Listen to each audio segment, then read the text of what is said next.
Hey everyone!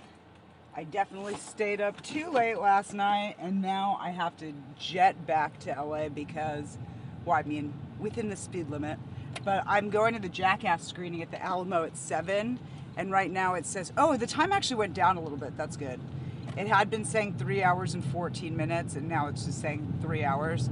Because my screening I'm going to, it's a VIP screening at the Alamo, and you get a poster. And I'm so excited to see the new movie also, so I really want to make sure that I get there on time to see it. Whew, and it is a hot day. It's baking in my car. It'll cool down quick, but damn. Damn. Anyway, who caught my stream last night? I streamed till like 3 in the morning, and it was fun, dude. I was being very silly. I think I might have discovered something new. I was reading everyone's comments in different voices. I gave a different voice to each. I tried to give a different voice to each person. And yeah, it was super fun. I really had a great time. So yeah, I should definitely plan on doing that again while I'm on summer break and can stay up late.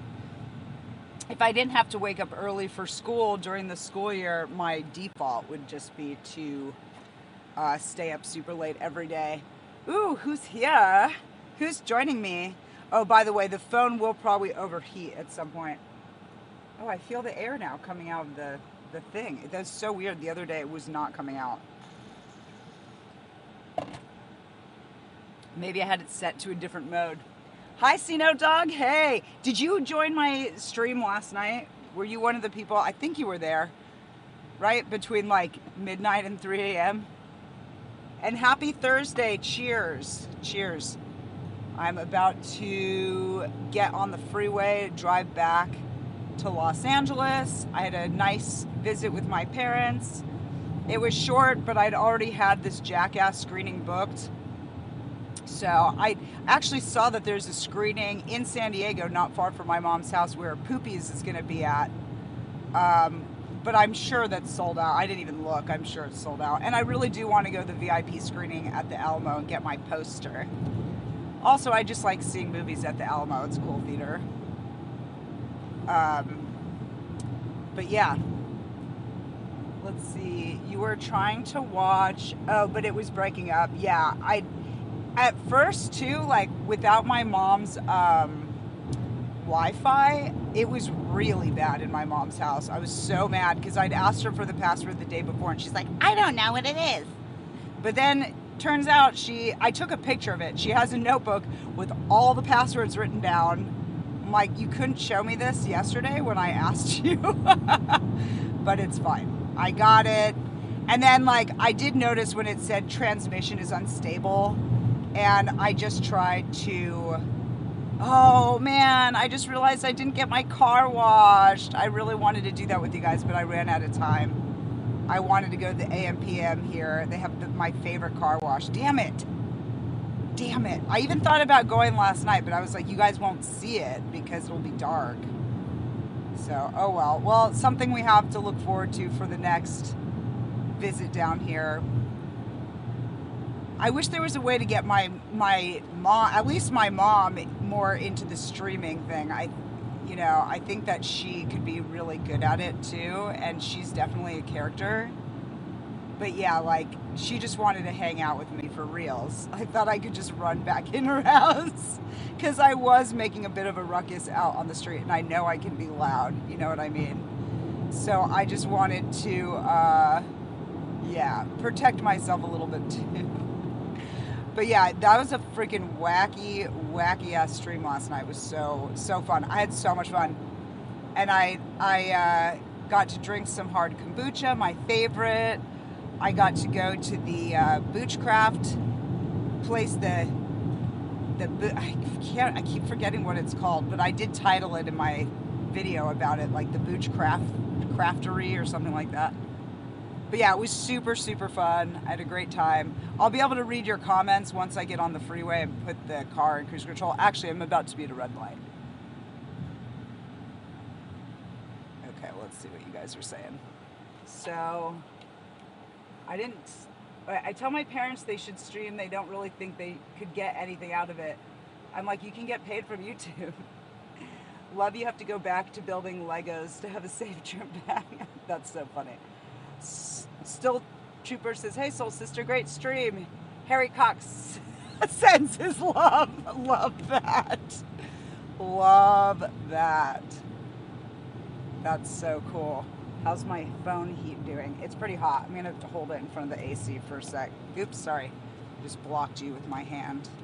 Ah! Okay. I'm about to get on the freeway. It'll make everything easier, but yeah, I definitely want to cool the phone down for a sec. Sorry about that.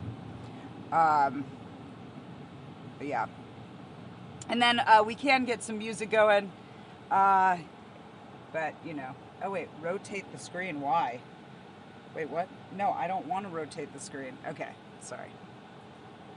So you know what Dog says? Love you have to go back to building Legos. Have a safe trip back. Oh, you have to go back to building Legos. I see. And Kiki says, hi, friend. Is there anything I can pray for you today? Jesus loves you. Oh, that's so sweet. Yes. Will you pray that Screwdale gets on Netflix? That's what I really, really, really want. I want Screwdale to get on Netflix. If you don't know what Screwdale is, it's my sketch comedy show. We're on YouTube and we're also on Moss Fun TV. Moss Fun is like more in Spanish, M-A-S with a apostrophe over the A. And it's free. And YouTube is free sometimes too, as long as you watch the ads. I have to pay because it would drive me fucking insane to not have, or to have ads all the time, sorry. Okay. Getting on the freeway, I need to get over to the left lane. I'm gonna put you guys back up. Okay, so, oh my God, this is ridiculous. The freeway is packed. I left at the worst time. It's honestly because I slept way too long. That was a mistake, oops. But I also didn't want to be super tired and not rested for the drive back. So I am very rested, that's good. It's gonna take me a little bit longer to get back than I had hoped, but actually it's also going to be a little bit sooner than I hoped because the GPS went down a little bit. Down. There's hella fucking traffic, you guys. Okay. Getting over. I need to get over. Get over some more. Get over some more. Okay, there we go. I don't think the left lane is a carpool lane, so I think I can go in there too. Okay, so now I'm in the left lane. Yeah, because there's like a special carpool lane in the center of its own that's cut off for me. Okay, perfect. Okay, I'm in I'm in the fast lane now and stopped. That's not great. Shit. Well, hopefully I get there in time for my screening. I'll be very, very, very upset if I miss the Jackass screening because I've been looking forward to it for so long. Damn, maybe I should look up the Mira Mesa times. No, it's okay. It's all right. I did bring enough clothes to stay one more night if I needed to, but and I could always wash clothes at my mom's house. It's fine. But anyway, okay. Well, at least I'm on the freeway. God, the fucking fast lane, really, we're chilling. The other lanes are faster. What do you guys think? Should I go back? Yeah, I'm going back over.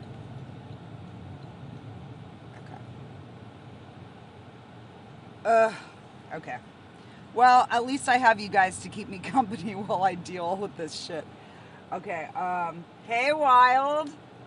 Good to see ya. I'm gonna put this down. Whew. And it is freaking hot today. Oh, you love the Andy Warhol frames? Are they up? Wait, Andy Warhol frames. Wait, what are you talking about? Could you see the potential frames on the screen that were on my phone right now? I must have hit a button.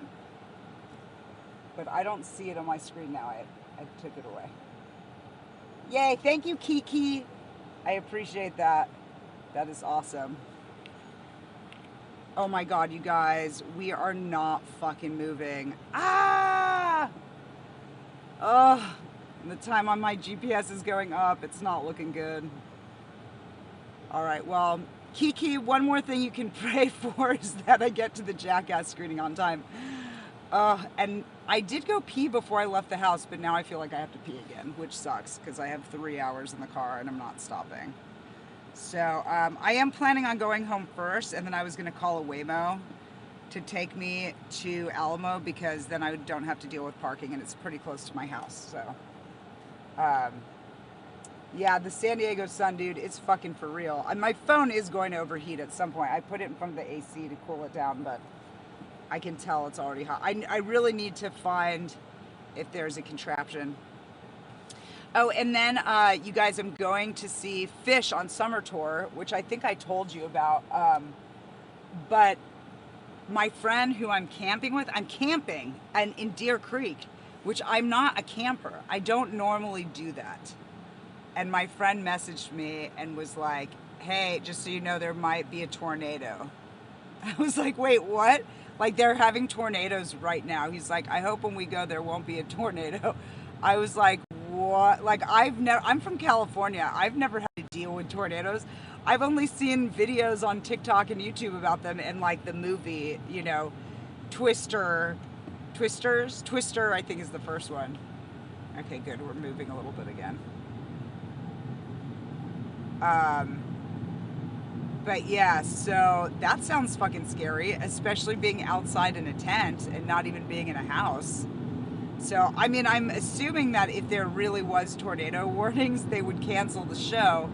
And I don't want that either. You know, I don't want the show to get canceled either. So I really hope it gets figured out. And, oh, Kiki, your prayers worked. We're moving now. Dude, Kiki, you're something else. All right, well, I guess I'll see you on Netflix. Her prayers are working, you guys. It's very, very exciting. Okay. All right, we're up to 50 miles per hour. I don't want to put on cruise control yet because I want to wait till we get to actual speed. All right, we're now going to 60. Oh, this is so good, you guys. I wonder why it was so crowded just like at that one part of the freeway. The exit was like right before the mall. But I'm like, who's going to the mall? I don't know.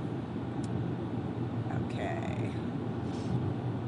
I definitely am going faster than the fast lane too. Okay. Back at 50, but it's happening. It's happening. All right. ETA currently says 6:30. My movie's at 7. All right, let's see. Wild says, click like, thank you. Thank you so much. I really appreciate it. Oh, I'm so happy we're moving. Okay. Yeah, my bad for not leaving at like, my plan was to leave around 1, and then I woke up at 12:30, and I had like a million text messages on my phone to get through, and yeah, I applied to film festival. I just like went through my email and did all that shit and took my time getting ready.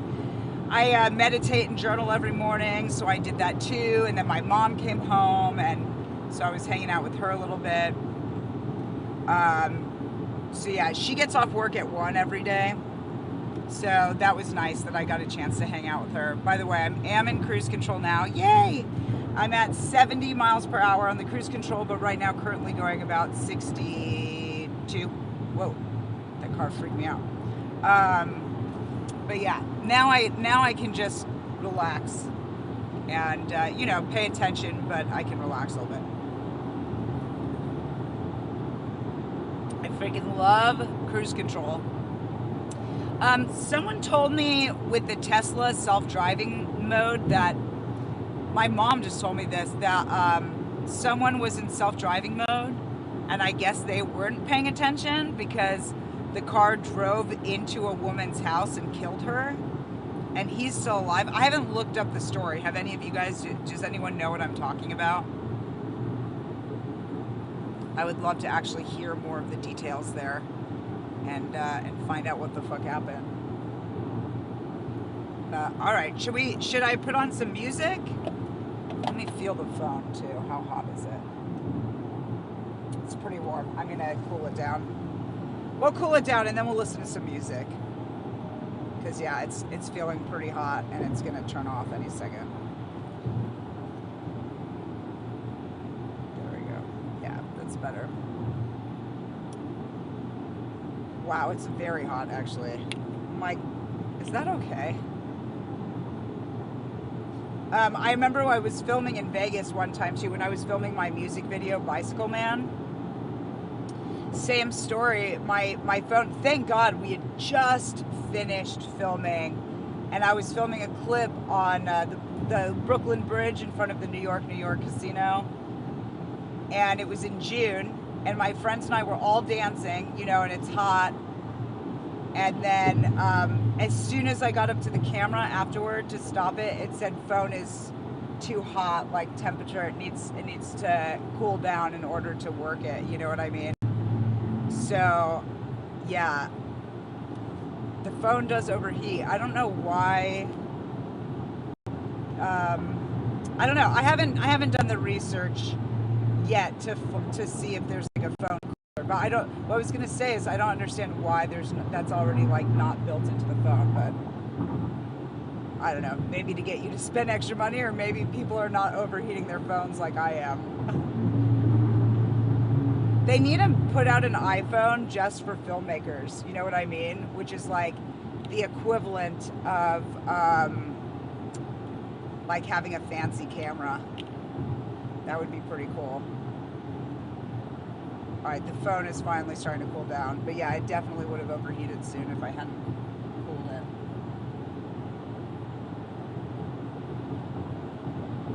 it. Yay! Okay, I'm very happy that we're moving too. This is good.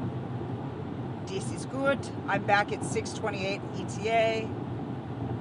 Very nice. If I call a Waymo like right when I get home, I should be totally fine.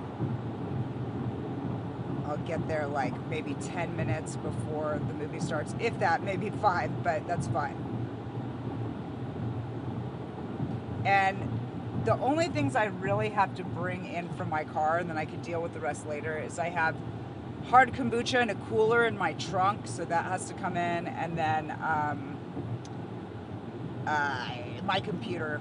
I don't want to leave my computer in the hot car. That's a bad idea. So, but that's fine. And then the rest I could deal with later, which is just my clothes that can sit in the car. So, or I don't know, depending on how long the Waymo takes, maybe I'll have more time. All right, I think the phone might be cool enough to put back, but maybe while I have it in my hand, I'll put on some music. Let me look up my Spotify. Okay, I just put on music. Let me turn up the volume, and then let me put you back. There we go. Yay! Traffic causes hypertension. It's a proven fact. Yeah, dude. For fucking real. All right, well, at least we're going now. And I put on Fish. We're listening to Fish, baby.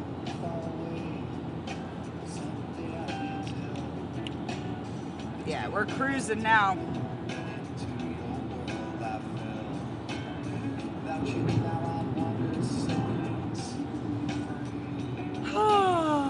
Tranquility.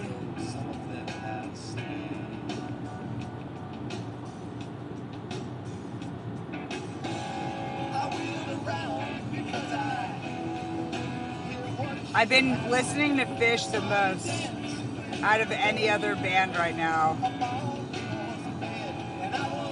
Gearing up for the summer tour, July 10th through the 30th.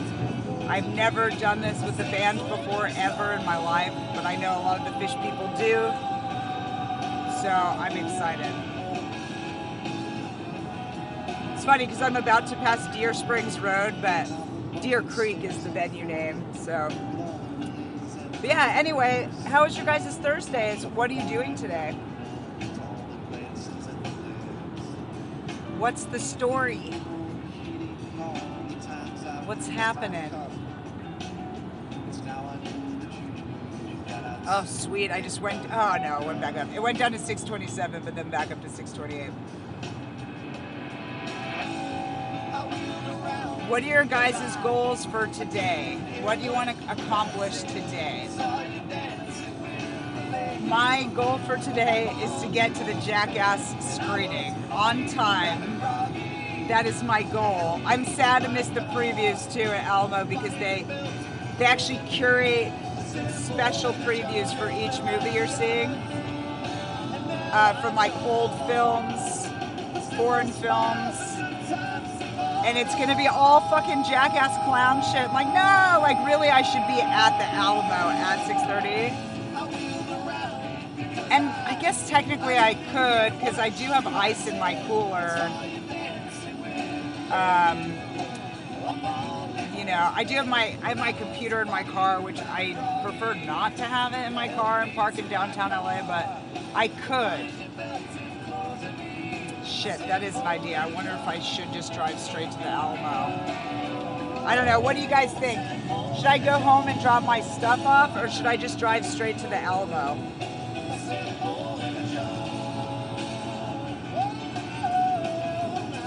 Now I'm wondering. Because, yeah, I would catch all the previews, and I have everything I need. I don't really need to go home. And if I park in a garage and pay to park in a garage, it'll be fine.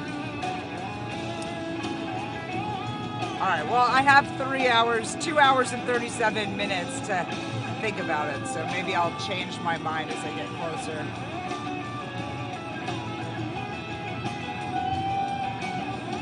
Let me know if you guys have any song requests too. I can change the music whenever you want, but I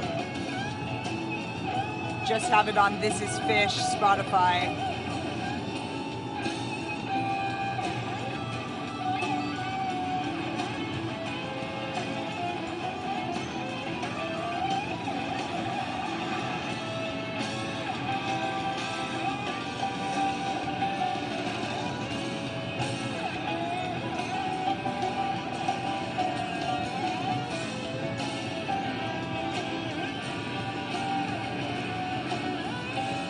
Dude, this guy behind me is like riding my ass, but I'm like, just go to the other lane. I'm going 70. Is it 75 here? What's the speed limit here? Oh, it is. I can go 75. Okay, sweet. All right, you got it. You got it. Okay, I'm at 75 now. Nice.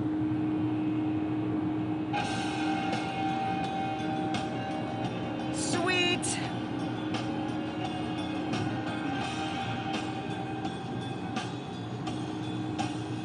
I love this song. It's called Free.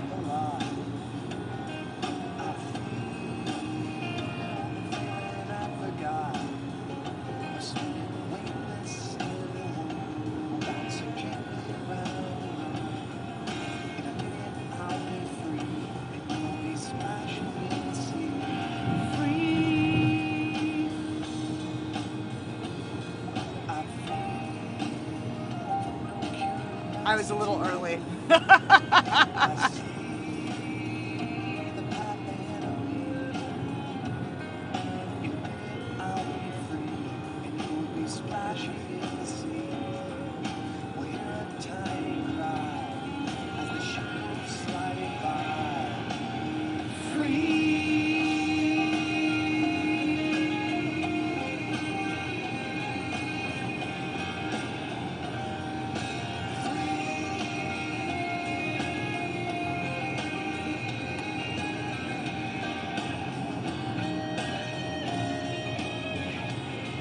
I think Farmhouse is going to be next on the playlist because I was listening to the same playlist yesterday.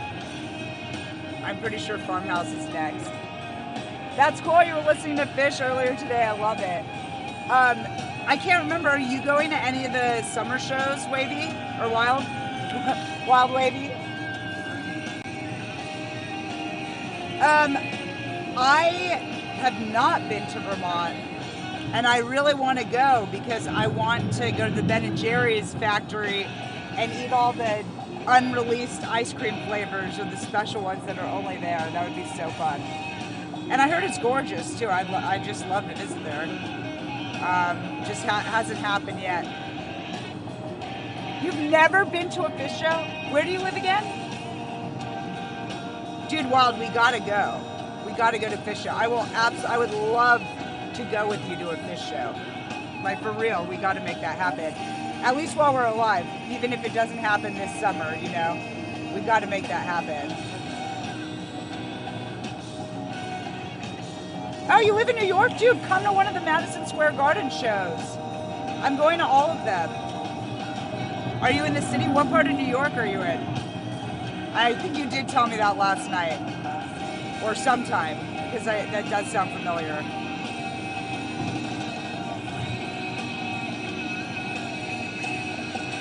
But yeah, they're playing Madison Square Garden. I believe it's July 22nd, 24th, 25th, 27th, and 29th. So you're in the Bronx? Perfect! Dude, you have to come to one of the shows. Just go on Cash or Trade and buy a cheap ticket. I can send you later where my seat is, and we could try to get in the same section. But like, whatever, just whatever. Just buy a ticket. Well, you know what I mean? I would love to do floor. If you could find 2 floor tickets, I'd be down to trade one of my seats and be on the floor one day. That would be fucking awesome. I did get to see them on the floor at Madison Square Garden in 2023, I believe it was. Here's Farmhouse. There we go. I told you, next on the list. You'll go? Perfect. Dude, we got to do it. I'm staying with my friend for 10 days, by the way, in Bay Ridge, Brooklyn. So I'll be around also. I do love going to museums. That's kind of my favorite thing to do when I'm in New York, and go out to eat. So yeah, if you want to join me for any museum trips too, that'd be freaking sweet.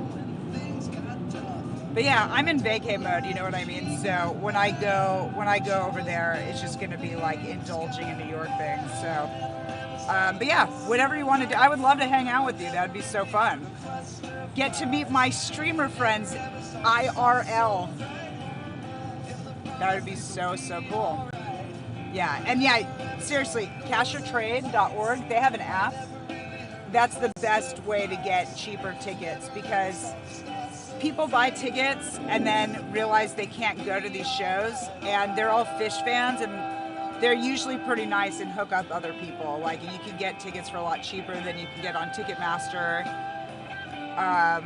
And also the tickets have been on sale for a while now. So yeah, I just feel I got mine on Cash or Trade, and I got a really good deal. I got all 5 days. I bought them for the 5-day run for $450. And I'm in like the second section back, but like in the 3rd row or something. So on the side stage, dude, side stage is fucking good because you're actually way closer to the band too. At big venues, I'm all about side stage and floor.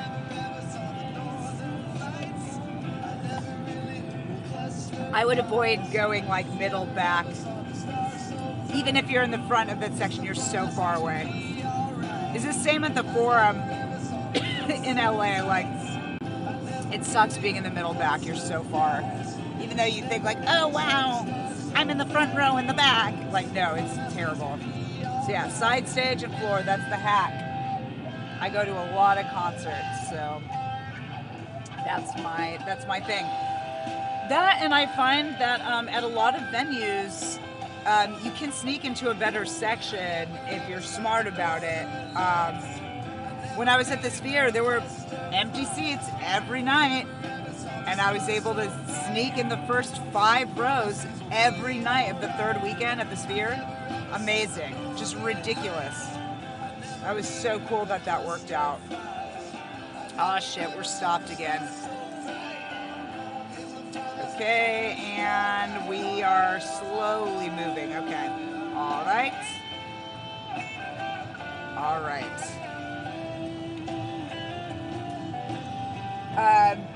Got to put on a... Wait, you got to put on... Wait. I got... Oh, you got put on to Fish in college. Nice. Dude, I wish I discovered them earlier. I have an ex-boyfriend that got me into them. My chair the first. Yeah, so I went to 2 shows and was like, yeah, this is cool, but whatever, you know. Like, I wouldn't have paid to go on my own at that point.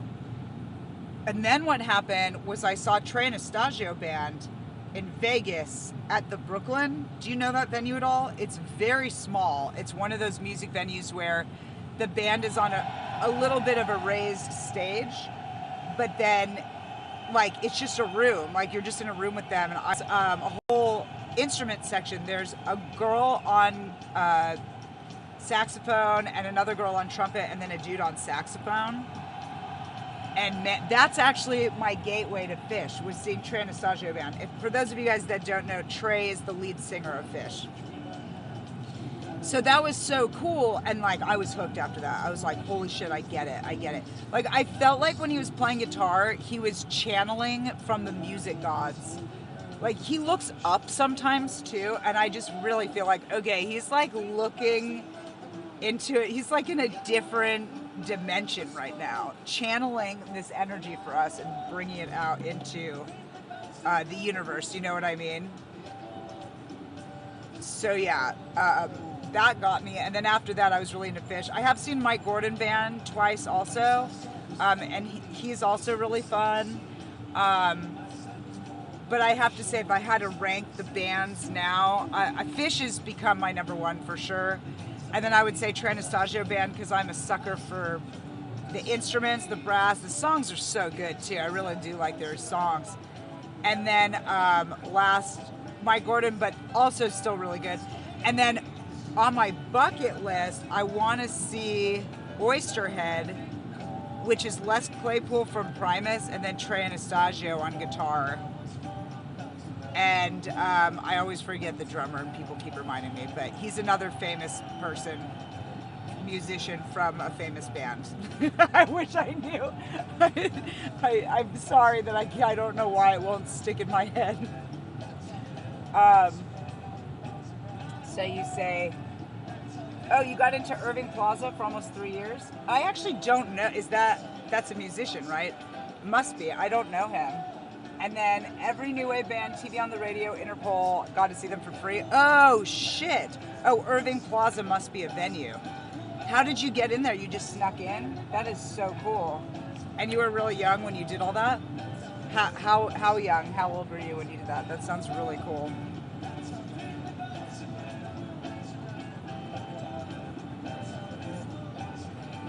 But yeah, I had like a realization over the last like in person, because everybody dies and I don't want to be filled with regret. Like one regret I have was I wanted to see the Doors, and obviously without Jim Morrison because he died before I was born, but Ray Manzarek and Bobby Krieger, the guitarist, and Ray Manzarek's the organist, they were going on tour together, and I didn't go.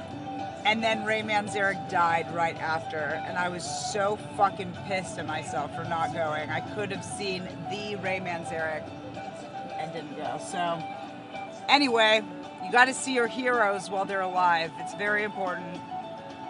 And I really feel like, you know, with money, you know, people invented money. Money's just energy. It's not really real. Like, I mean, it is, but it's not. The thing about money is it's energy. But I really believe, like with Phish, like I'm following Phish on summer tour. I don't have a bunch of extra money to go do that. I'm just putting on my credit card. Hi, Bongo! Yeah! And yeah, I just feel like my friend Yasmin used to say that her dad always told her, more money will come.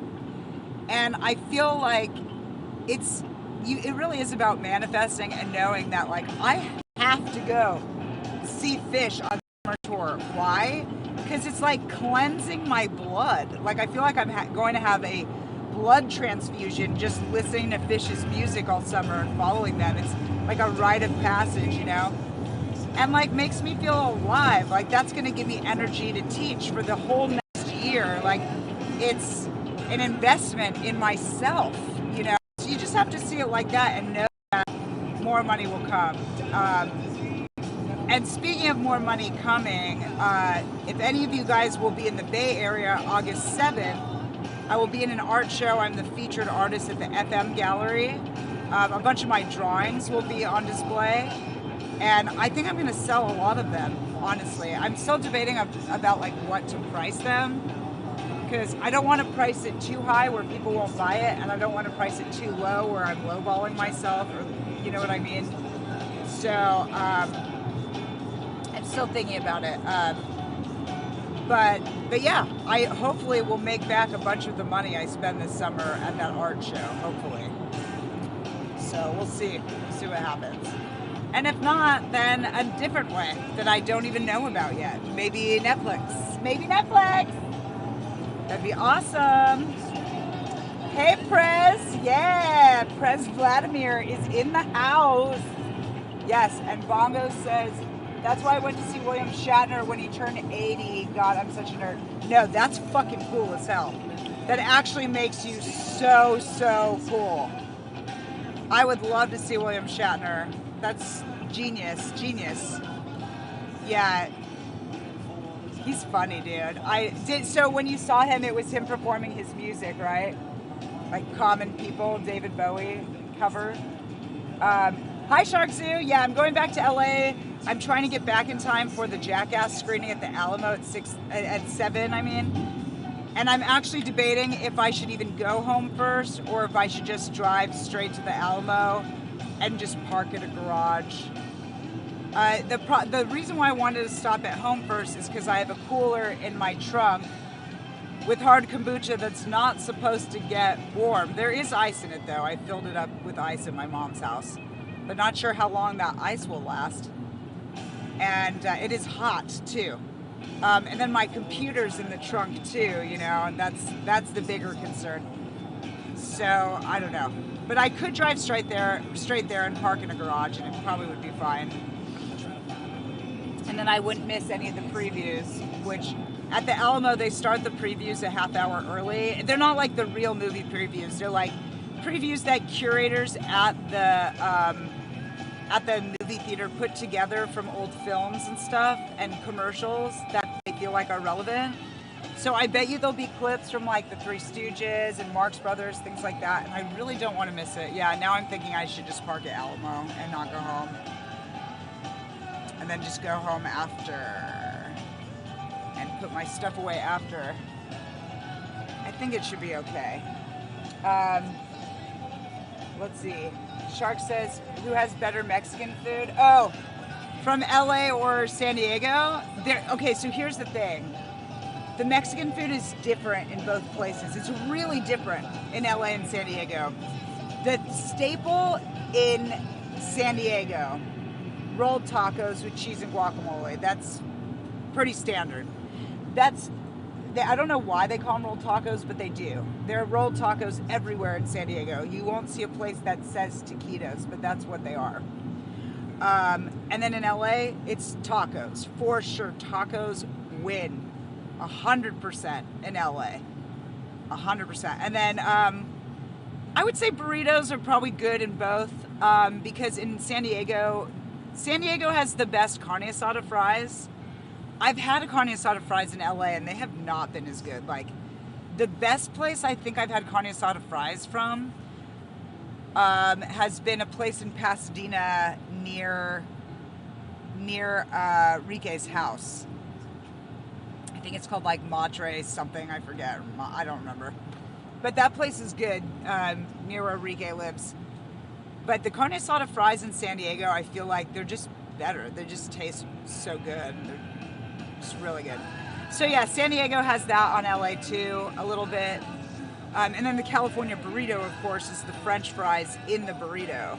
So I would give that I would give that one to San Diego. But then like other burritos, and then for sure tacos, LA. So, and then burritos in the Bay Area are totally different because usually here they'll do either refried beans or black beans, but in the Bay Area they have whole pinto beans a lot, and you can ask for mixed beans, which is whole pinto beans and black beans in the burritos. And I don't see that a lot in Southern California. That's not a thing here. So it's interesting how each part of California, they do make Mexican food differently, you know. But man, I freaking loved the burritos. When I lived in Santa Cruz, when I was going to college at UC Santa Cruz, those burritos were freaking delicious that I would get there. Even there was on campus at Porter College, which is one of the set of dorms at UC Santa Cruz, we had a restaurant called the Hungry Slug on campus, and their bean burritos, they used whole pinto beans. Their burritos were so fucking good. Really, they really, really got me into hardcore into burritos. Even though I'm from San Diego, I didn't really eat beans until after high school, which is strange. And now I love them. Now I'm like, what the fuck was my problem? I just didn't think I liked them. I'm still picky with some stuff, but I've opened up a lot as far as, yeah, burritos go. I just don't like onions, and I don't like cilantro, and I don't like sour cream. So, what are you gonna do? But I pretty much, I'm pretty new to streaming, really. And then, yeah, a map of the burrito scene for sure. And then, oh yeah, 10 likes? Yeah, I'm sure we can get to 10 likes. We have, how many do you have right now? You know what, it doesn't tell me on the Prism app, isn't that weird? It doesn't tell me how many likes I have, so you'll have to let me know. Oh, Shark Zeus says he didn't used to like beans either. Okay, well now I don't feel as bad. But now I love beans. I just don't like baked beans. Baked beans are freaking weird. Like, I don't understand why you're gonna put them in a sugar sauce. Like, it just tastes like beans and sugar water. It's so freaking strange. When I went to England, I worked at a camp in England for 5 weeks when I was in my mid-20s.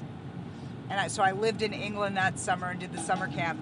And every morning for breakfast, all the British people would have toast with baked beans and a hot dog or like a sausage. And it was like so gross. Like it wasn't a sausage, it was a freaking hot dog. A hot dog, baked beans, and a piece of toast. That is what they were eating for breakfast at my camp that I worked at. And they're like, yum, num, num, num, num. And I was like, no, dude, I can't. It was so fucking gross. It was at a school. We were at a sleepaway school, and it was their cafeteria. But like, this was an expensive sleepaway school. Like, people had to pay a lot of money to go there. So I think honestly, the food in England is just kind of bad, and their bar for where good food is pretty low. I did have really good Indian food there, and it's funny because chicken tikka masala, yeah, is the #1 dish in England, but it's like not a British dish. So I just find that very funny that their national food dish is not even not even distinct to them. Because if there was a national dish for British people, it would probably be something like fish and chips, which is fish sticks, basically, with like soggy ass big potato chunks. It's like so gross. And then the British breakfast I told you about, very strange, very strange. And then the other part of it too is being, you know, from Southern California and like living in LA now, and I lived in New York for a time too. Like, I'm so spoiled on so much good food. Like, I don't think a lot of people realize in America too that like we have so much variety. But if you go to other countries, they don't have crazy variety. Like when I went to Turkey, they had the same food every single place. Like, it was like lentil soup and a panini sandwich, and that was it. And it was like, can we get something else? And my mom and I got a private guide for a day that we were there in Istanbul. And Istanbul's like a big modern city. You know, it's like the equivalent of being in Chicago or New York City, you know? And she was like, oh, we do have one sushi restaurant that opened. I'm like, are you fucking kidding me? One sushi restaurant? Like, there's no other variety. We got her to take us to, she took us to a sandwich shop that was a little bit different. It was pretty good. And they had like a big thing of olive oil that you could pour just all over your sandwich at the end. That was super yummy. So that was my favorite meal I had in Turkey. And I did like the lentil soup a lot, but you just start to get sick of it because you eat it every single meal. And yeah, it just really makes you see like, oh shit, like we have so many choices. We have so much variety. I can't even imagine what someone from Turkey would think going to Las Vegas, you know, and seeing all the variety just of the strip, you know. Not that the food is super great on the strip. I actually feel like the food, I go to Las Vegas a lot. I do love Las Vegas. All the best food is off strip. Just so you guys know, if you ever go visit Las Vegas, don't be afraid to go off strip and get Asian food. They have really, really good Asian food in Vegas, the best. So good. And lots of choices. And there's a Chinatown in Las Vegas that I don't think a lot of people even know that exists. And the food in Chinatown is really good. And it's off strip, like a lot of people don't know.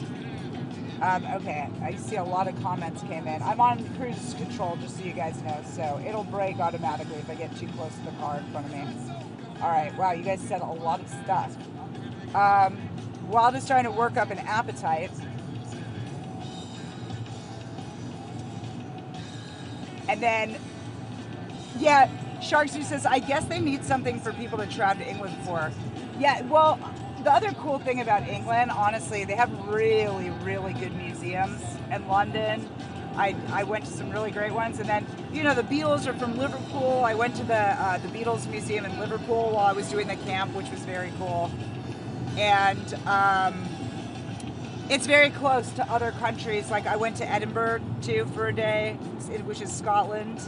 And I went to some museums there. I obviously love seeing museums when I travel. That's one of my favorite things.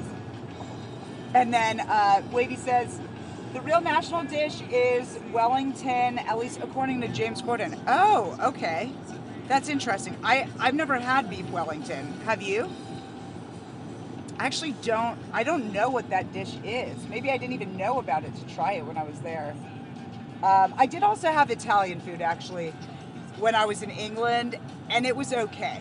It wasn't as good as pizza in Italy would have been. It was super, super, super thin crust, and I remember it was a little bit soggy, like floppy and not crispy. But the flavor was pretty good, and I was happy that I found that at the time. Okay, Prez says, Beef Wellington is Gordon Ramsay's purpose in life. That and selling out and releasing shitty frozen food dishes. That's funny. I haven't tried any of his shitty frozen food, but that is great. And then Sharksy says, we're definitely spoiled in LA and New York. Absolutely. And then Wild says, I love French dip sandwiches, but my cardiologist advises against it. Yeah, that shit sucks. I know. My cardiologist told me some similar stuff, too, about like I'm not supposed to have caffeine. The hard kombucha I like to drink is caffeinated because it's tea.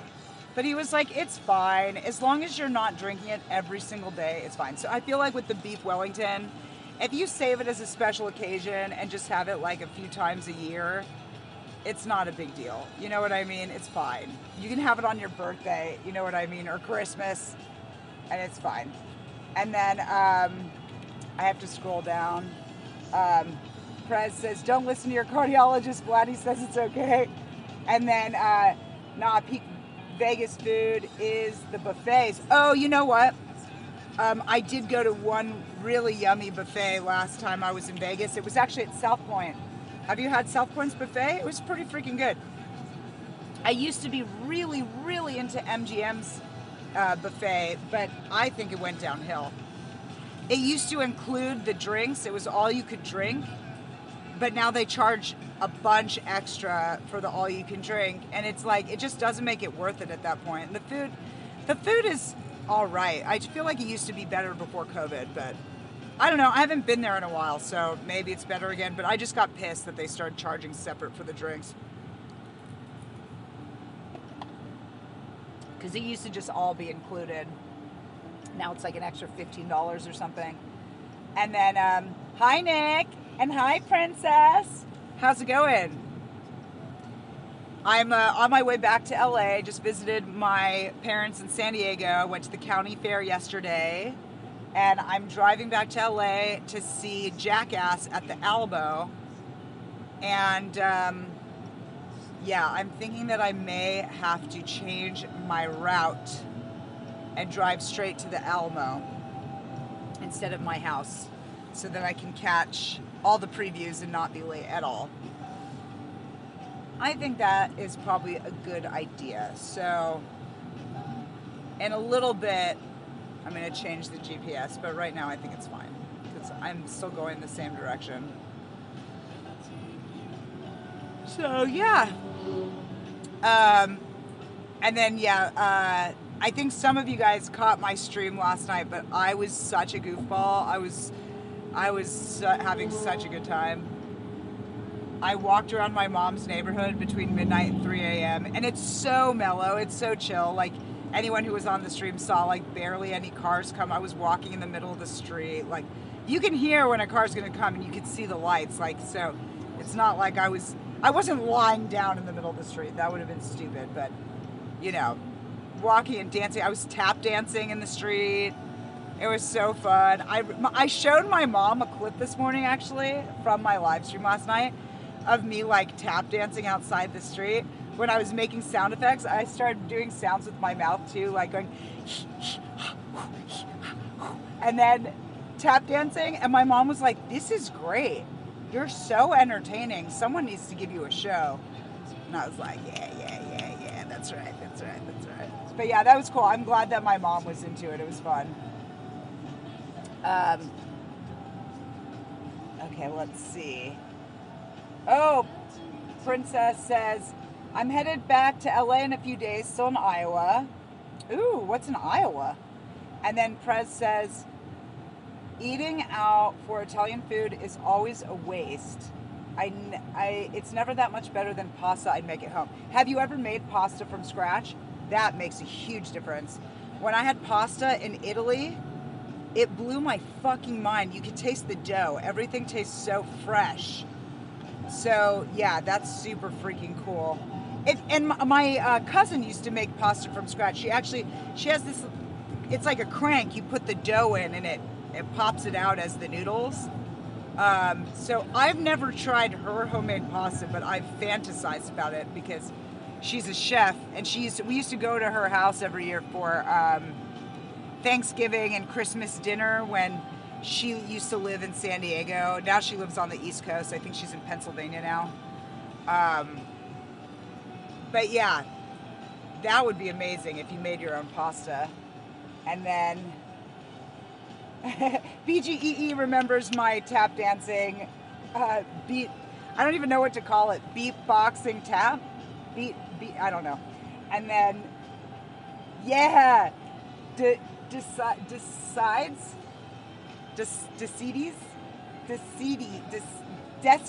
I'm sorry. Desi, my bad, I'm so sorry, my bad. Thank you so much, I'm so glad you found me. Yeah, I'm a goofball, I'm a clown, I love making people laugh and just being funny. Ooh, Nabal says, why is my hair blue? I have a whole story about why my hair's blue. And he wants to know, is my vagina blue too? No, I do laser, so I've been doing it for years, so. I have no body hair in my armpits, my Brazilian area, and my legs. My legs I haven't done actually in like 2 years or something, and some of the hair is growing back, but it's like very little. I shave maybe like once every 2 months when I like notice I have hair on my knees. I'm like, oh, ew. And then BGEE, that's actually a really, really good answer. Her hair is blue because she's an artist. They're like rockers. They don't care for rules. And Gary says, but you're not funny. Have you watched my sketch comedy, Gary? You might not be into screwball comedy because I just like really dumb comedy, like Jackass shit, you know? I find that stuff really funny. Like, who's your favorite comedian, Gary? I'm really curious. Like, who do you really like? I really like Adam Sandler is like my goat, like one of my faves ever. I just think he's a genius. The Jackass guys are amazing. I mean, even going back to Charlie Chaplin, I love physical comedy too. I feel like I try with my own sketch comedy. I do Screwdale is my sketch comedy. We're on YouTube. Check us out. Screwdale, like screw like a screwdriver, then Dale like Riverdale, one word, Screwdale. We're a fake town where everyone's a little screwy. And it is screwball comedy too. So that's the kind of comedy that I'm going for. But I understand that there's other types of comedy. So yeah, who's your favorite comedian? Okay, and then about my hair. So my hair had been blonde for many years, and I had blue just at the bottom, and sometimes it would be like green at the bottom or like a blue-green. And then Rike was like, you need natural colored hair if you're going to, because I got an agent sometime either last year or the year before. I think it was even the year before last now. I got an agent, and Rike was like, you'll book more acting gigs if you have natural colored hair. And I was like, okay, fine. I'm gonna dye my hair back to my natural hair color, which is brown. And I'll just keep the blue at the bottom, okay? Well, I went to a hairdresser and she dyed it brown. And the next day I had a panic attack. I looked in the mirror and I cried and I was like, this is not me. I don't want to be normal. I feel too normal. It was weird. Like when I looked at my reflection, I felt like I was looking at myself in high school. And I was just like, nope, can't do it. And I went with Rike to, I think it was Ulta. And I bought a blue shampoo. I was like, okay, maybe if I put the blue on top of the brown, and then I have the blue at the bottom, it'll just look like a dark blue fading to a lighter blue. And so I did that, and that's how I got, actually, I think the same blue that I still use now, which is Punky Color. It's the Blue Mania Punky Color shampoo and conditioner. So I did that. And immediately, I liked it a million times better. And it still wasn't perfect. You could still see some of the brown and stuff. But every time I washed my hair with the blue shampoo conditioner, because it was bleached underneath. That's the thing. In order for any of the color to work, that brown. So it's not really brown. You know what I mean? It's like color on top of bleach. So the bleach took to it, and it did work.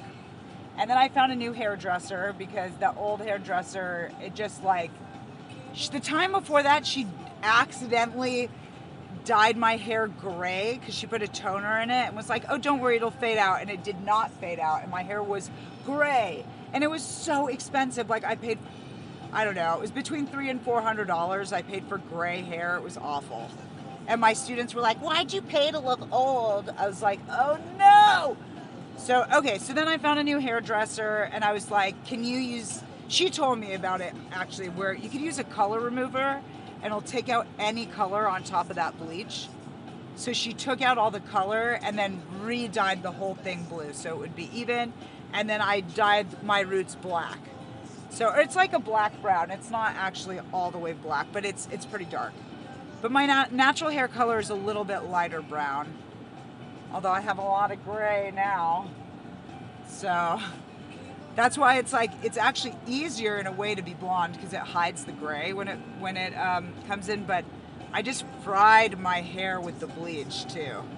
And like the bleach, it did not look healthy. It did not look good. It looked good at points, but at the end it did not. And even there's a point where when I first dyed my hair blue, I remember my new hairdresser, Megan, she had it cut a bunch of dead hair like underneath. It just was all like fucking weird. The texture was all weird and fried. She's like, yeah, let's just cut this off. So there's parts where I should have just cut my hair really short and let it grow back. But yeah, there's parts, like if you look at old photos of me, it looks like my hair's kind of like stringy at the bottom. And that's because there's not that much hair there because you had to cut the underlayer. But anyway, that's my whole hair path. And now, honestly, I've been so stuck on the blue, it's been hard to change the color. I don't know, I just really like the blue, and I think about what other color I would change it to. And you're right, like I do want to stand out as an artist. I do want to be different. I don't want to blend in Jeff Tremaine, the director of Jackass, knows who I am because of my blue hair. He recognized me at a screening, said, "Oh yeah, I remember you." When I didn't even ask him a question, it was a Q&A, and I didn't even say anything to him, and he told me he remembered who I was the next time when I actually met him for real. So that was at Steve-O's stand-up show, by the way, where I met Jeff Tremaine. Anyway, sorry, I've been going on a tangent. Let me see what you guys are saying. Gary said, oh no, Corey says, you introduced me to Iron Maiden. Thanks. Oh, cool. That is fucking awesome. I'm so stoked about that, dude. Iron Maiden's so good. And they're great live. See them live if you can. They're going on tour, actually. I think they're coming, it's like in the fall, like in the late summer, early fall, they'll be on tour. So yeah, definitely go see them if you can. And then Trooper's been stuck in your head for ages. I know, Trooper's such a good song. That was my gateway songs too. And then David says, drop me at the nearest bus stop. We're on the freeway, babe. We're not going to be at a bus stop till LA, so you got to ride all the way with me. And then Jaws says, I love it. Keep the blue. I know, I love the blue. I don't know. I've done purple and I've done green, and I did like both of those colors too. It was very fun. But I think the blue is my favorite. I did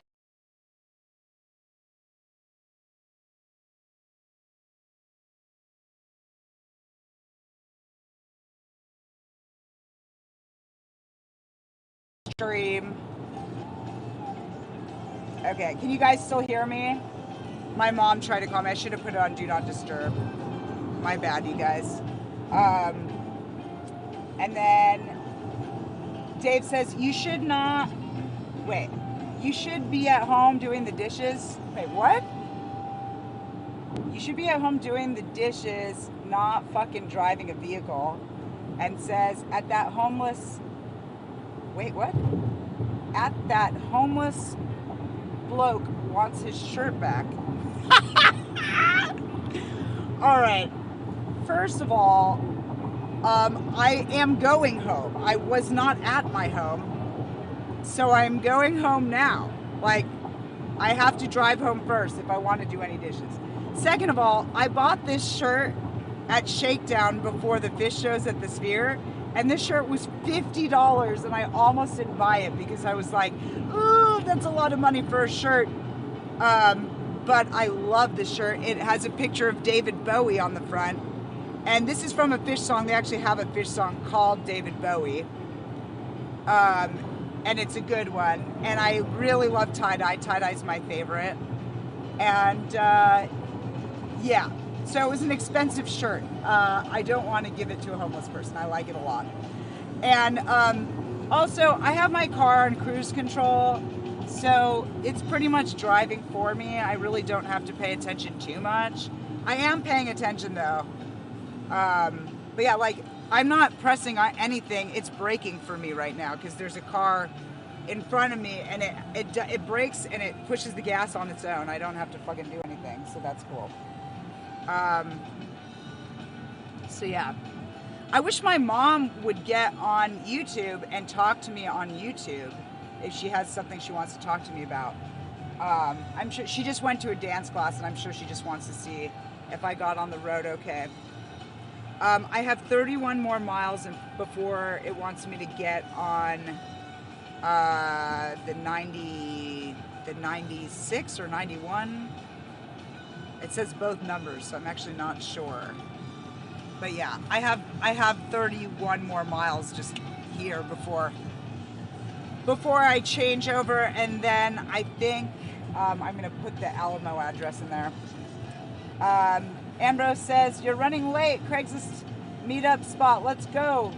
I'm waiting, sweetheart. I'll get warmed up. Dude, you're at the Alamo? You're waiting for me at the Alamo? For real? Yeah, I think I'm just going to put the Alamo address in there. Let me do that real quick. Oh, wow, and the phone's hot, too. Actually, before I even do that, I'm going to just hold up the phone in front of the AC. Because, yeah, it's very, very warm. It's just a hot day. Even when I left my mom's house and went into the car, I was like, oh, shit. Like, it's hot outside. Feels nice and cool in my car now. But yeah, I'll just hold it in front of the AC for a minute. It'll cool down. You say, LOL, energy, please enjoy, be safe. Wait, energy? No, you said enjoy, my bad. And then Amber says, no, baby. Wait, what? AC, baby, full blast. It actually is on full blast, I believe. Wait, can it go up one more? It went up one more. All right, now it's on full blast. Yeah, let's cool down the phone. And then I'm going to switch my destination address. And then I'll put the phone back up in its mount.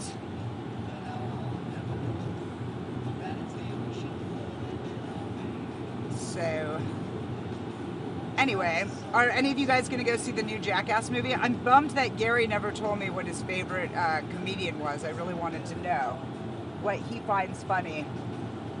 It's funny because my mom it's like her ex-boyfriend, but it's her best friend, and his name's Gary.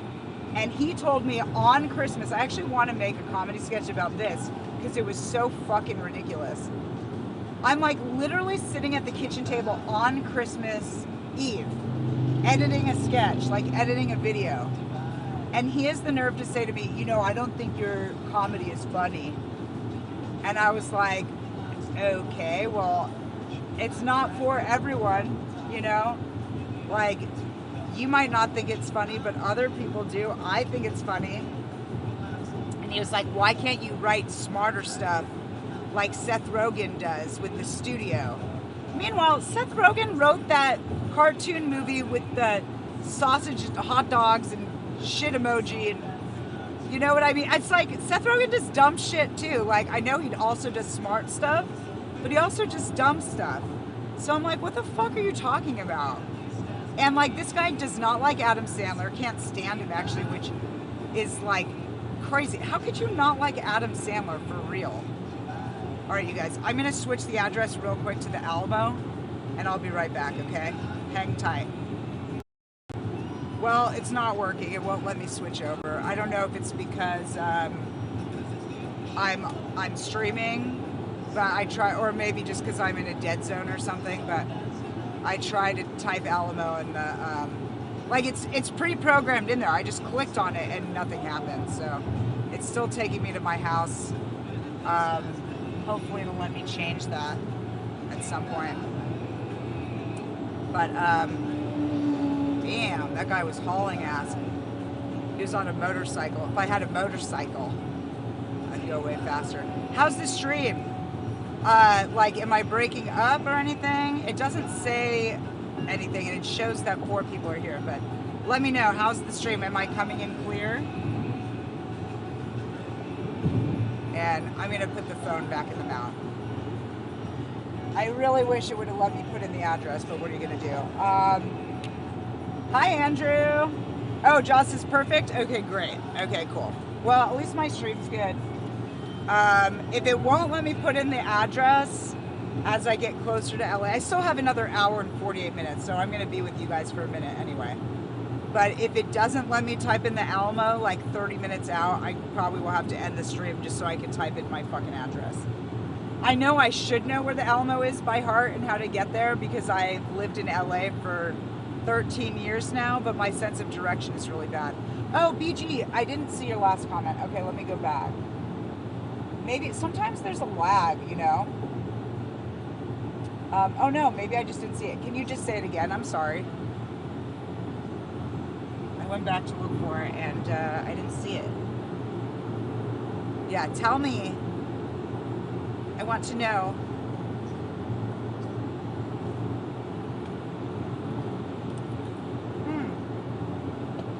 I have a question for everybody. What is the last movie that everyone went to go see in the theater? So I just went and saw Obsession with my mom. It was so good. I see why everyone likes it now. It was scary, but not like, I don't know, it was scary in a different way. It wasn't like torture porn type movie, but it was good. I liked the writing. I liked the way that they thought about that premise. And I would definitely be interested in looking on Reddit, like seeing on Reddit what people thought about the story, about the writing specifically.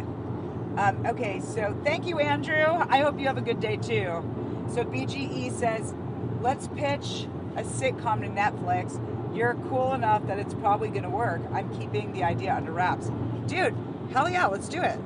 Do you have any connection to Netflix at all? That would be sick. I mean, honestly, that's been like my main fantasy for like the last 3 years.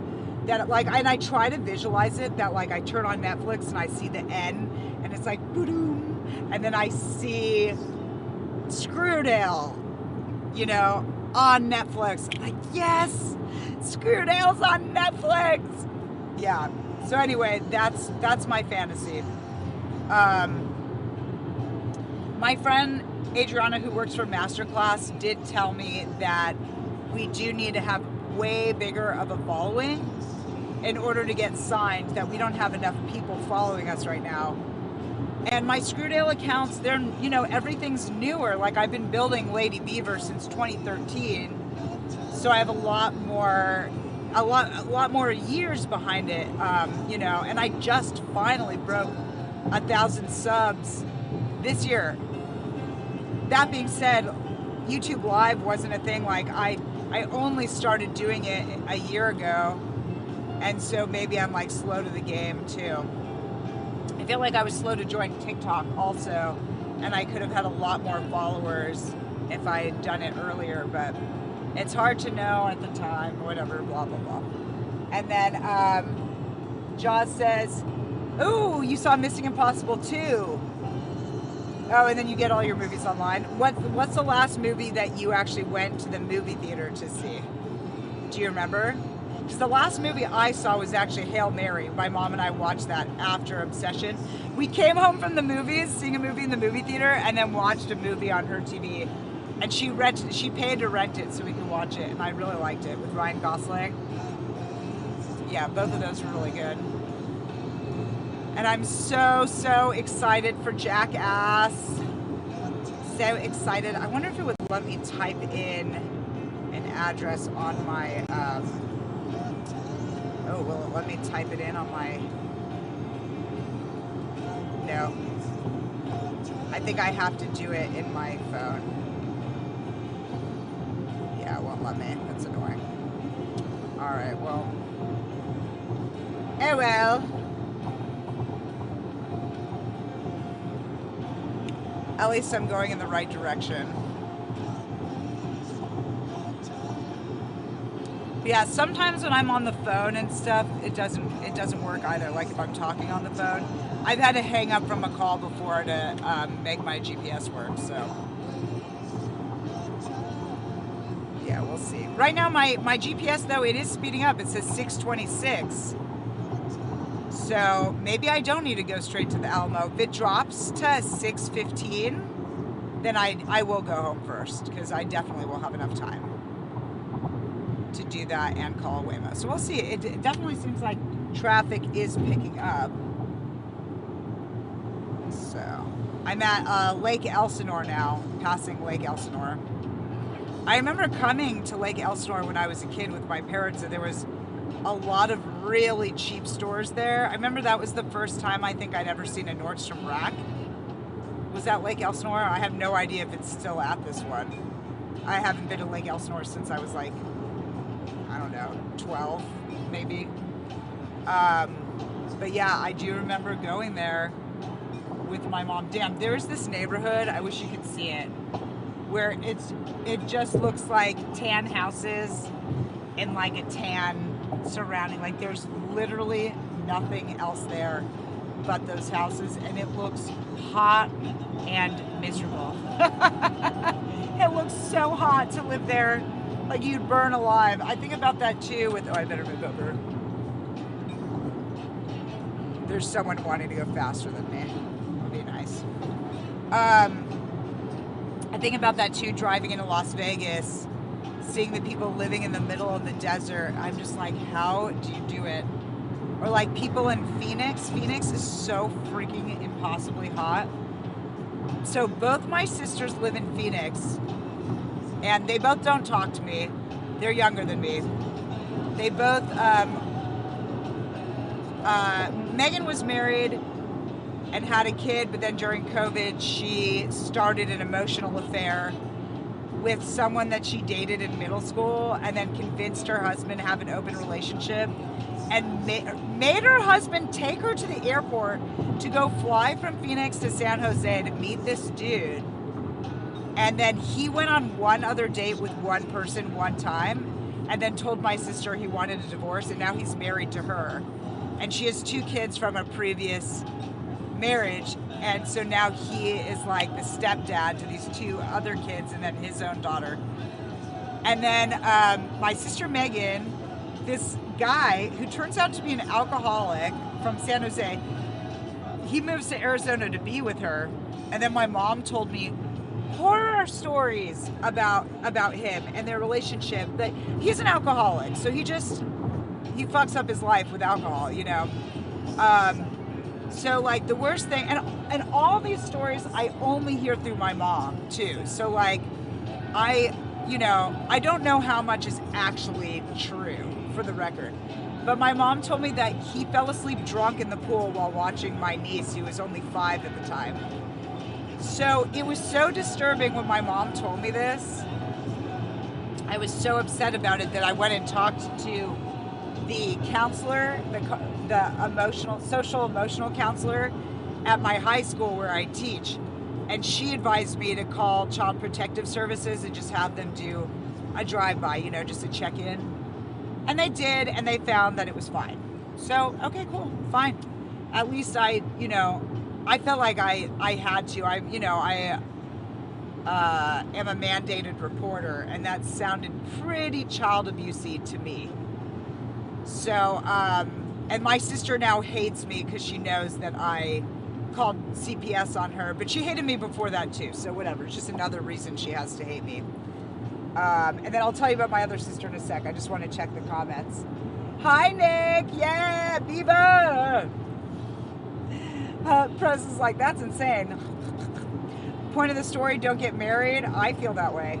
And then Andrew says, oh, you watched Ted the movie? Did you like it? There was a new Ted, or there was a new Ted, question mark? Or are you talking about the original? And then Press says, mandated reporter when you're at work, though.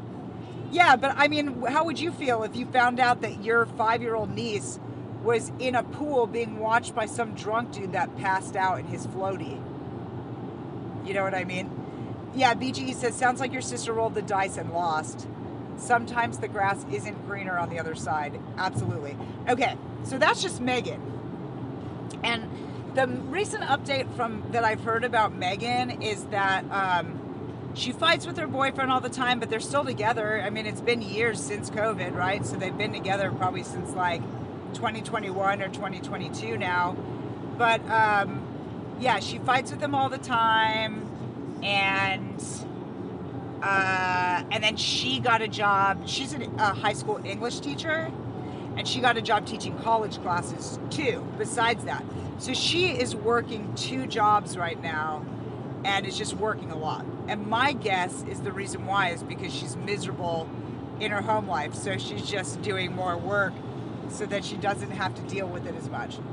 But I did hear that she does have a good relationship with her daughter, and they're good. So, you know, I think it sucks that she has to, the kid has to grow up with her mom fighting with some douchey guy. And it probably will make her go out with some douchey guy, because that's what, you know, the example that's being set for her. So, but you know, what can you do? It's not my life. Okay. Then I'll tell you about the other sister, which is way worse. Way worse. Way worse. BGE says, it's unfortunate that teachers are number 2 on the list of cheating professions. Oh shit. I actually hadn't heard that. That's crazy. What's number 1? Do you know what number 1 cheaters are? Are they doctors? Musicians? Probably people in bands. I feel like musicians must cheat a lot. Okay. So, my other sister, you guys ready for this? Strap in. Oh, BGE says nurses. Nurses are the number 1 most likely to cheat. Okay, well, This is a cheating story, what I'm about to tell you, also. Okay, so my sister Sabrina, even before that, in my sister Sabrina's history, she had a DUI that she got while she was in Arizona and went to jail for 10 days. I think she actually went for only 9 days. She was let out early one day for good behavior. But it was when Tent City was a thing before they banned it. So she was in Tent City Jail, which, if you guys don't know what that is, it was a jail that was outside. Imagine being outside in tents in Phoenix, Arizona. The hottest hell on earth. Like, that's the fucking worst. I still can't believe that she had to do that. Apparently she had been at a guy's house and she had told him earlier, like, don't let me drive, and had given him her keys. And then later she was like, I'm fine to drive, and he gave her keys to her. And she was not fine to drive. She was drunk as fuck, and she drove into the center divider on the freeway. And when the cops came and got her out of the car, she was completely passed out. And then when they tried to breathalyze her, she bit one of the cops' fingers and then pissed in the cop car. So you got to be pretty fucking drunk to piss in the cop car. And you have to pay for all that too, by the way. When you pee in the cop car, they charge you a cleaning fee, which is interesting. And she got lucky because something got messed up with the breathalyzer and it didn't give the correct reading, so they weren't able to use that in court as evidence. But I mean, the cop did not press charges for her biting them also. So she got really lucky with that. Could have been way worse. Okay, I haven't even gotten to the cheating part yet. Okay, so my sister Megan, at that time, she was still married and was pregnant with her daughter. And my sister Sabrina got really, really jealous and was like, all the attention is on Megan, so she felt like she needed to have some attention put back on her. So all of a sudden she's engaged. But the crazy thing is about her being engaged is that, like, she'd only been dating this guy Josh that she was with for like, I don't know, 6 months or something, 8 months maybe. She had dated him actually when they were like, when she was in 8th grade, and he was a lot older than her. I think he was a junior in high school. And they only dated for like 2 months. They met at a music show that I guess, you know, tweens and teenagers go to in El Cajon. And all of his friends teased him that he's like dating a little kid, so he broke up with her. They met through a mutual friend again later as adults. He had a DUI from his past too. And anyway, they got engaged and got married real fast. And anyway, and the wedding was cool. Like, I actually liked him up to, you know, I thought, his name's Josh. I thought Josh was really cool. I vibed with Josh. Well, anyway, whoa, a bird almost fucking flew into my windshield. That was crazy. Good save, bird. Okay. I told all the backstory. Now we'll get to the current story. So Sabrina had this best friend named Talia, and then after Sabrina got married, she got pregnant with her first kid. Calling me and interrupting shit. All right, I think we're back. Sorry. Maybe should I send her a quick text and see if that, wow, 6:25 ETA now. Hold on, I'm gonna send my mom a quick text because otherwise she's gonna keep trying to call me and it's gonna make me insane. 1 second. Okay, so I texted my mom. I tried to get the GPS to work again while I went over, but it's not working. So whatever, I'm just gonna drive home and then take the Waymo and it'll be fine. But okay, and in 8 miles I have to get on the 93. Okay, sorry about that. And let me read your comments real quick because I haven't checked in a while. BGE says the nurses are trying to get the doctors. Putin says nurses cheating is an absolute fact. I'm in a position to know. Also, I've never made the mistake of dating a nurse. Interesting. And then Prez says teachers are number 2. I'm surprised, honestly. And then BGE says nurses number 1, teachers 2, and housewives are number 3. Anything after that is a free-for-all orgy. And then Pres Vladimir Putin says, nurses are a disaster. I've seen some shit, man. And Wild says, let's reach 20 likes. Yeah.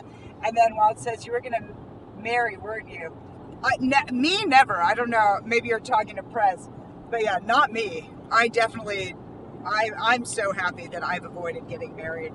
That would have been the biggest mistake. I would have been divorced now if I had gotten married. I know that. I've also changed. I feel like I've changed so much in like my priorities and what I think is important. Anyway, let me get back to the story. Hold on. This is a good story. Okay, so my sister Sabrina, when she got pregnant, she couldn't drink. Remember, both her and her husband had DUIs from the past. They both really like alcohol. She's not able to drink anymore, so Sabrina's friend Talia would come over every Friday with 2 bottles of wine, and usually the 3 of them would all drink them, but when she was pregnant, she couldn't indulge in that. So Sabrina would end up like talking to people on the phone all night outside. It's just something that she's always been really into. And Talia and Josh were getting drunk together and secretly sleeping together in my sister's bed, listening to her talk right outside the window in the backyard. And she almost caught them twice. And this went on for the whole pregnancy, right? Like my sister was pregnant for 9 months and couldn't drink during that time. So it might have even been closer to a year, because even after the baby was born. So the first time that she almost caught them, Talia was running in her bra and underwear into the bathroom in her room, in her bedroom. And Sabrina was like, what the hell, Talia? Why don't you have your clothes on? And she was like, oh, I spilled wine all over my clothes, so Josh is washing them for me. And my sister was like, oh, okay, I guess that makes sense. And then the other time she almost caught them, Talia was literally in her bed with her husband, but was asleep. And then she was like, Talia, why are you in my bed? Like, she has a guest room in her house that Talia would sleep in. And Talia gets up and she says, oh my God, I was so drunk, I thought this was my bed. And Sabrina had done that once with my other sister, Megan.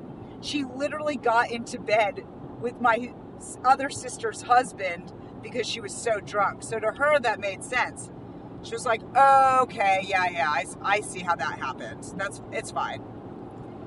And then anyway, Talia apparently was roommates. It's like, Sabrina, you are completely dumb if you don't see this affair that's happening right in front of your face.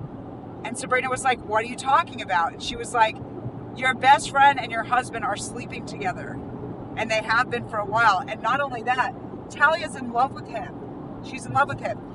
And I think Talia actually kind of wanted to have a throuple. I think she was in love with my sister actually also. Because she had said to my sister within that last year, she was like, do you think I could be gay? Do you think I'm gay? I never thought I was gay, but do you think I am? And my sister was like, no, like, I don't know why you would think that. Like, I never thought that, you know? And so now it makes more sense, right? Like, why she was saying that stuff. So that's what I think. I think Talia just really wanted to be a part of their family really bad. She also helped with the baby a lot. So she was helping Sabrina and was still Sabrina's best friend, even though she was sleeping with her husband secretly and not telling her. And then anyway, after the hairdresser, Sabrina confronted the two of them. It was like, what's going on? Are you sleeping with my husband? Talia, are you guys sleeping together? And both of them said no. And then Josh said, like, actually we kissed once, but that's it. And then finally it was Talia that broke down and admitted, yes, we've been sleeping together. And the crazy thing is, like, they had just gone on a family vacation together with Josh's family, and Talia even went. Talia had gone with them on their family vacation. That's like what a central part to their lives she was. And, you know, after Sabrina found out, she said to Josh, like, first of all, she cut off Talia. She did not want to be friends with Talia anymore. And said to Josh, like, you need to go for counseling. You need to get help. And so Josh said he would, but then he never did anything about it. And then Sabrina was like saying, like, I'm going to leave you. Like, this is fucked up. And he said, if you leave me, I'm going to kill myself. And then he started threatening to kill himself. And so she was like, you need to go to and check yourself in right now to the clinic, or otherwise I'm going to 5150 you if you don't. Like, I can't fucking deal with this. So she's a social worker, by the way. So that's how she even knows about all this stuff, to tell him to go even do that. So he goes and comes back, and she's like, why are you back? And he's like, oh, I went and they were closed. And she starts hysterically crying and screaming at him. And she's like, I'm a fucking social worker, you idiot. Do you think I'm stupid? Those places never close. They're open 24 hours. So she knew he never even tried to go. He never even tried to go. He probably went to a bar and was drinking instead. So anyway, during that whole thing, Sabrina actually had, she was a power lifter. I don't know if she's still doing that now, but she was doing powerlifting at the time. And she had a bodybuilding or a powerlifting competition in 3 days that she'd been training for a long time. Like, probably, I mean, she had to stop when she got pregnant to a degree. She was still training, but like not obviously all the way. But then after the baby, I think that really helped her kind of readjust back to real life after being a new mom. So anyway, she was fucking fit. Her arms were crazy. Like, she really was buff. So anyway, she got drunk and fell in the front lawn because she was so drunk, broke her rib or fractured her rib. And then my other sister, Megan, had to pick her kid up from daycare. She was like, what the fuck's wrong with you? Like, that could have been another CPS call, but I didn't call that time because Megan stepped in and was helping. So I was like, okay, like, at least I understood, you know. But yeah, that was bad. Megan had to pick up her kid from daycare. And she fucking fractured her rib 3 days before this competition that she'd been working so hard for. And she still competed, and she got second place in the competition. That's what a fucking badass she was. And then she started dating some dude that she met on the internet on Tinder, and they got married like that. They she barely knew this guy, and she fucking got married, bought a house with him, and now she has a baby with that guy. She got pregnant real quick after they got married too. And now she hates that guy. She hates her new husband, and she has a baby with him, and she's a baby with the first husband. And my dad actually told me that she's been hanging out now with the cheating husband, with the first husband. She's been hanging out and talking to him. So I'm like, oh my God, dude. And that guy, the ex Josh, he was engaged. He started dating this younger girl and was engaged to her, and they bought a house together, actually. And she just left him because she found that he was talking to people online. Like, she found that he had like a Tinder profile and was like actively talking to other women. So, oh shit, can I get in front of this truck? Can I? That was risky, you guys. I maybe shouldn't have done that, but I didn't want to get stuck behind that fat ass truck. I'm fine. I made it. Yeah, so now I'm getting on the 91. My ETA now says 6:24. Not bad. I have an hour and 19 minutes left. But anyway, I think I'm all cut up. That's the tea on my sisters.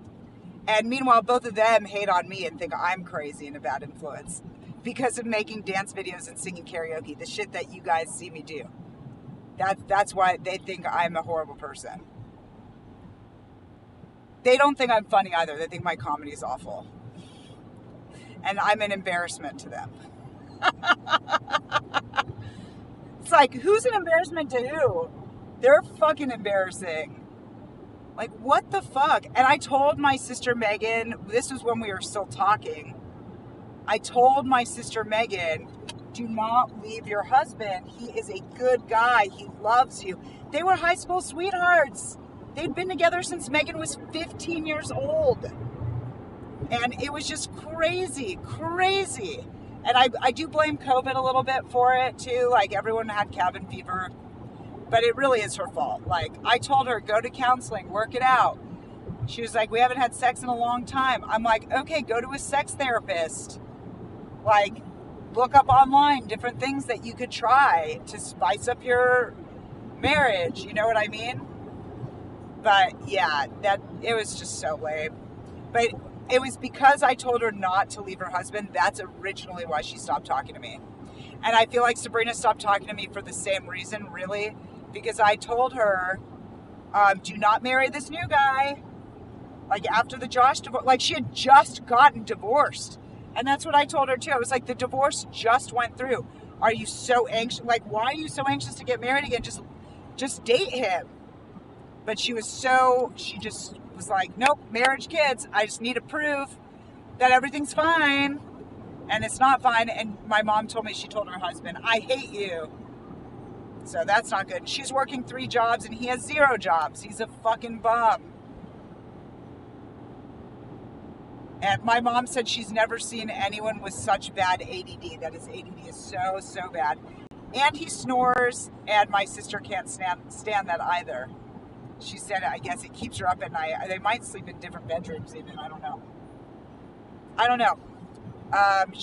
Neither of them have really talked to me in years. And I tried to, like, get both of them to like me for so long. But the problem is they're just unstable and, like, toxic energy, and it's better for me to not have them in my life. Maybe one day things will change, but I do feel like having kids also change their brain chemistry, you know what I mean? Anyway, I haven't checked your comments in a while. Let me see what you guys are saying. Oof, it's bright, you guys. How's my phone doing? Is it hot? I'm gonna cool it down. It'll be easier to read your comments too. Okay. Oh, I'm not in autopilot anymore. Or cruise control. I need to do that.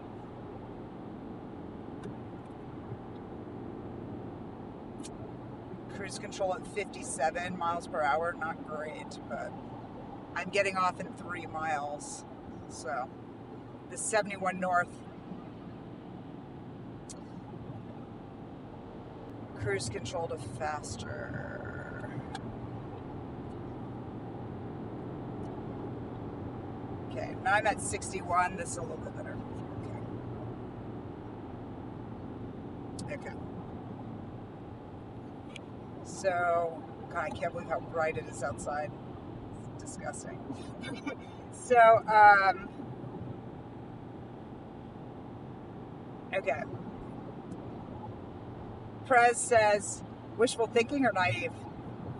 And BGE says, sounds like Talia has a fast pass to the free clinic. And RIP says, what, you're live and no one told me? What up, chat? Those people can go fly a kite. And BGE says, even with the lie hair, it sounds like you're the only normal one. Oh, I know. And then Prez says, I feel like cheating is more common amongst high school sweethearts. Oof, that's sad. RIP says, your sisters seem like a red flag. And I have, absolutely. I'm on cruise control now, so it's steering for me, by the way. Because which is ours says, watch the road. It's steering for me. Like, I don't even need to really put my hand on the wheel, but it will beep at me and tell me that, like, cruise control will end if I don't keep my hand on the wheel. But it is steering for me.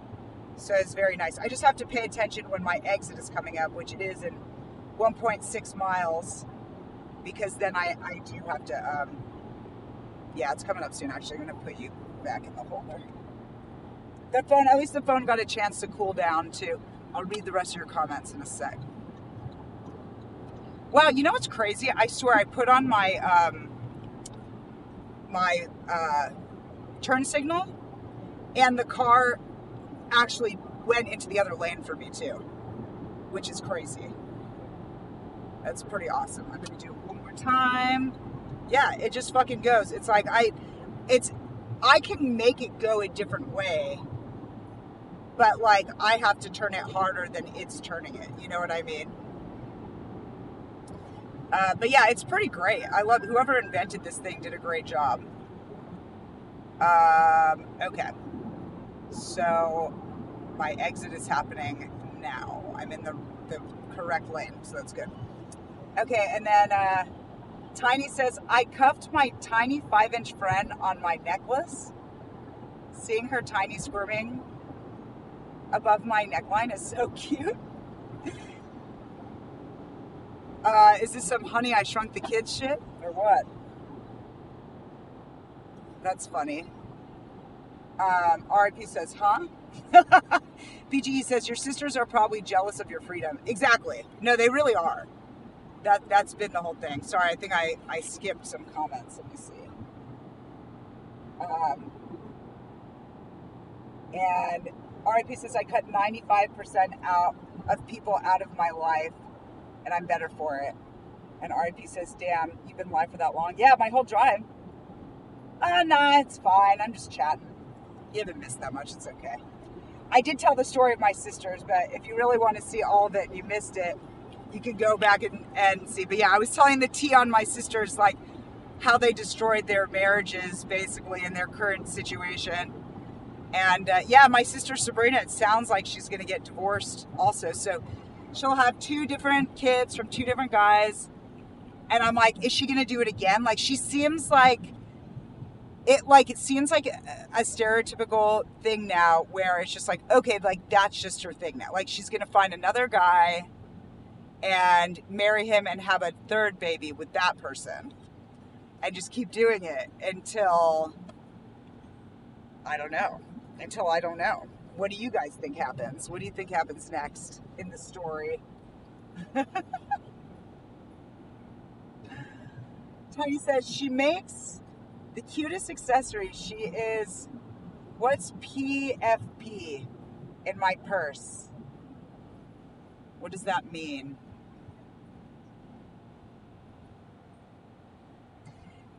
And RIP says, oh, you know I am.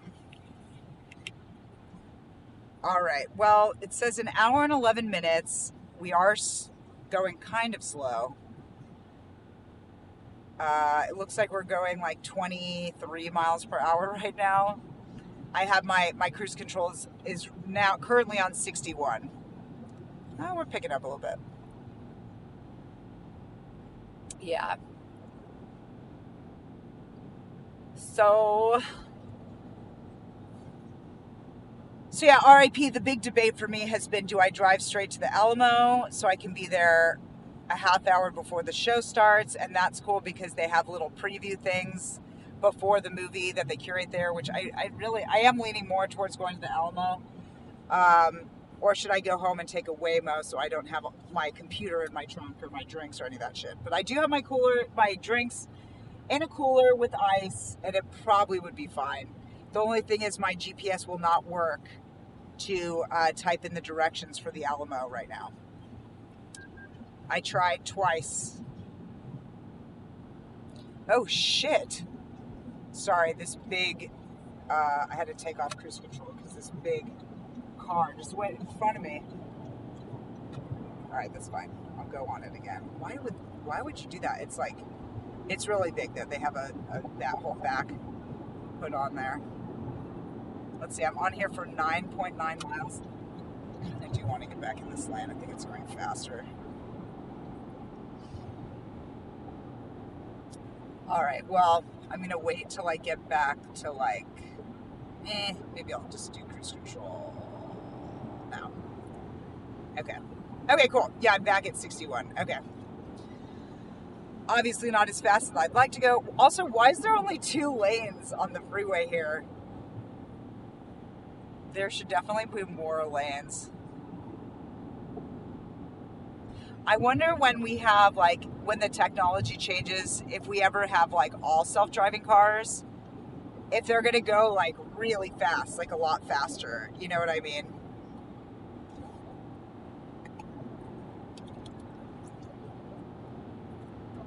then it's crazy because all of our stick shifts and automatics that we've all been driven, they're gonna be like in museums. It'll be like history, ancient history, and people will be like, "Do you remember when we had to drive the cars ourselves?" And then the new generation, the kids will be like, "Wait, what do you mean you had to drive the car? Like it just goes?" And we'll have to explain to them, "No, like it didn't used to be that way." That's a trip. That shit is fucking trippy as shit. RIP says, hopefully she doesn't do that until she hits a home run. About my sister. And then you watch what you... Oh, yeah, you'll watch what you miss once this is over. Yeah, I told you, it's not... Like, it's fine. I'm just chatting. I was talking a lot, too, about the feed from yesterday. Just what I did last night, which was so fun. I wish I could do that somewhere in LA, but it would not be as easy. We'll have to wait till the next time I go to my mom's house in San Diego to do that again. Maybe it can be like a thing I practice every time I go down there.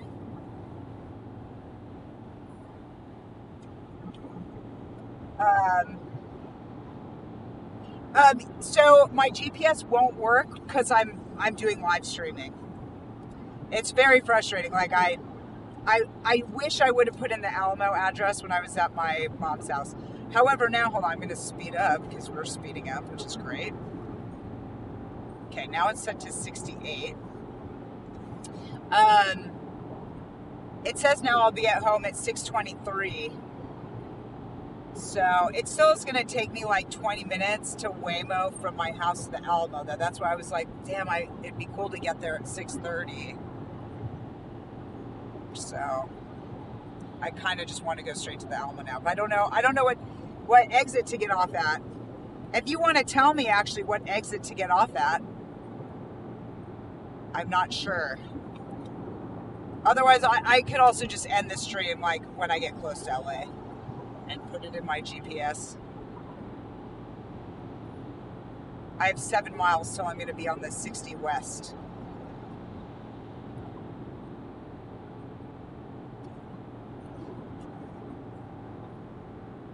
Maybe I should get in the other lane. They're going way faster than me.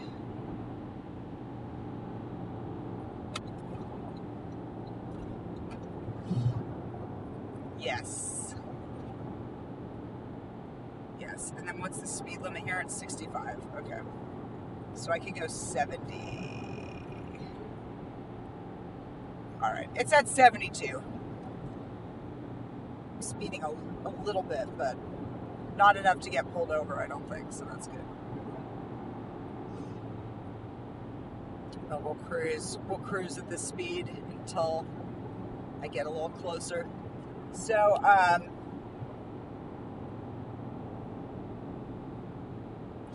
how confident am I that no one will break into my car?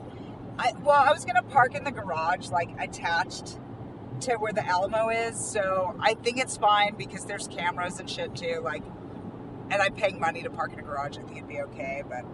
But I do actually have time, I think now, to stop by my house and then take a Waymo and make it in time. So I don't know. If you're paranoid about it too, maybe I should just go home and drop off my shit. Mandy says, I'm still crazed that there's a Tesla in my neighborhood. And then RB says, some supposedly Tesla is a flying vehicle and only for $8,000. Damn, I have not heard about a flying vehicle from Tesla. That is insane. Did you hear it? I asked about it earlier, but no one said anything about it. My mom told me that someone had their Tesla in self-driving mode and it drove into a lady's house and killed her. But he's okay. The driver's okay. But the woman's dead. And I'm like, was he sleeping? Like, what happened? Like, how did he not see that his car was driving into a person's house? Like, I don't know. That shit's crazy. Like, if my Waymo started driving into a house, I would surely grab the wheel or try to do something. I don't know. Maybe he did try to do something and it just wouldn't work. I don't know. I don't know anything about the story. Just my mom told me. I have to look it up. Do any of you guys heard about that or like heard what happened?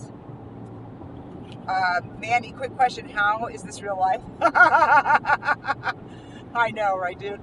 RIP says, hey, when did Jackass start having girls? In Jackass Forever, in the movie that came out in 2021. That's when they added a few new cast members, not just the girl. I forget her name, but I follow her now on social media.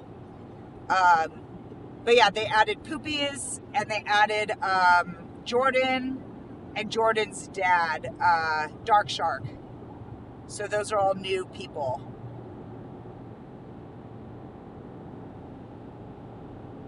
And the girl. I like the, oh, and Zachary, the really big guy who's like, I cannot believe that they fucking got him to land on a bunch of cacti. That guy is balls to the wall. He really loves Jackass. You can tell. He's fucking stoked. So I am actually so happy for that guy that he made it into the movies. Like, what a legacy. That is so cool. Like, you can just tell he was a super fan that made it in. It's so cool. Anyway, yeah, so they have a bunch of new people, and I know a lot of people are upset that BAM isn't part of Jackass anymore, but it's hard. What are you going to do? You know, they keep a clean set for Steve-O. I don't know if you guys know about that. And that's the reason why BAM's not a part of it. He is an alcoholic. He's struggled. I think he's clean now, actually. I think he's been clean for like a short time, but he's clean right now, supposedly. But they couldn't have him come back for Jackass because he was too fucked up on drugs or alcohol. And Steve-O is sober now. And so they made it a sober set. And BAM couldn't do it. So, you know, what are you going to do? That's just the way it is. And yeah, BAM, I saw a video of BAM talking on his Instagram about it. Or it was like a story clip or something that came up. Wait, am I getting off here? Sorry. I still got another mile. I'll land slower. But yeah, I mean, you can tell, when he talks and even the way he looks, you can see the drug and alcohol abuse. It's kind of amazing that Steve-O looks as good as he does for being such a drug addict for so long too, but he's been sober for a long time now. But Steve-O looks great. Like, really, really good. And so does Johnny, honestly. Johnny's hot. I actually don't even care whether he has the white hair or the dark black hair. He looks really good either way. He's awesome. Let's see, I'm getting on the 60 West. Okay, now. Okay. All right, I'm on the 60 West. My ETA is currently 6:23. It says I have 59 minutes left driving. So, hopefully, it's smooth sailing from here. Let's see, it's 5:24 right now. I know, it's kind of like the worst time to be driving. It's kind of insane. Like, why did I have to pick rush hour to drive? Like, that was so dumb. But I just got caught up, you know. I was having fun. Wait, let's see. So, BGEE says, sorry, I'm trying to read your comment, but it's so bright, it's like hard to see.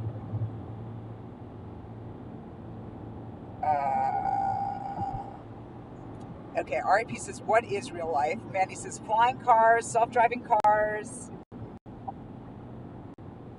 Time to turn off the simulation. I want my mom. And then I'm holding the wheel too hard. I'm like, okay, autopilot, you do the thing. BGE says, it's crazy how people enter relationships without respect and not give a shit about the consequences. Yeah, absolutely. It is crazy.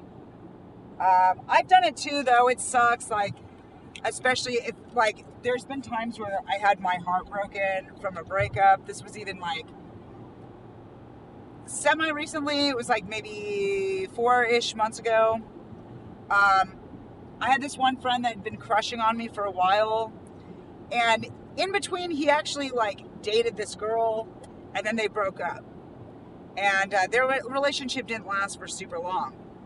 But it definitely, oh God, I gotta get in front of this. Hold on. Okay. Him being with that other girl, though, it definitely did do something to my brain where it's like, oh, because he had liked me, and I don't know, we had kissed once, and it was weird. Like, I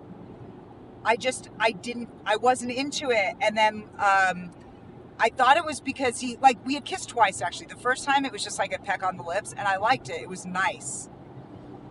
But then, like, the second time we kissed, he put his tongue, like, all the way back in my mouth, and I did not like it at all. It really grossed me out. And, like, the next day, I texted him, like, I'm not comfortable. And then we had gone to Vegas at one point. It was coincidence that we both ended up in Vegas at the same time.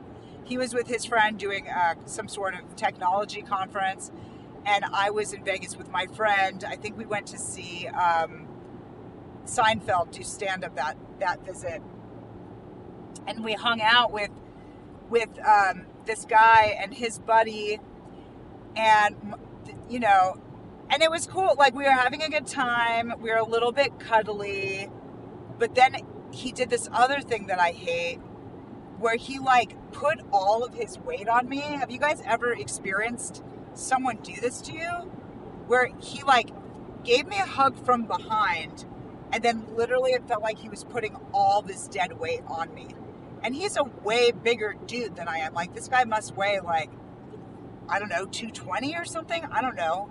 180? I don't know, somewhere around there. But he's heavier than me, is my point. And I was like, ow, like, could you not hang on me? Like, so anyway, all this was before, right?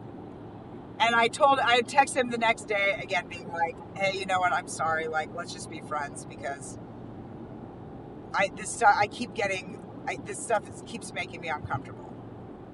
And he's like, okay. And then we were just friends for like 2 years. But it was still a little flirtatious, I will admit. Like, sometimes we'd hold hands when we'd go see movies and stuff.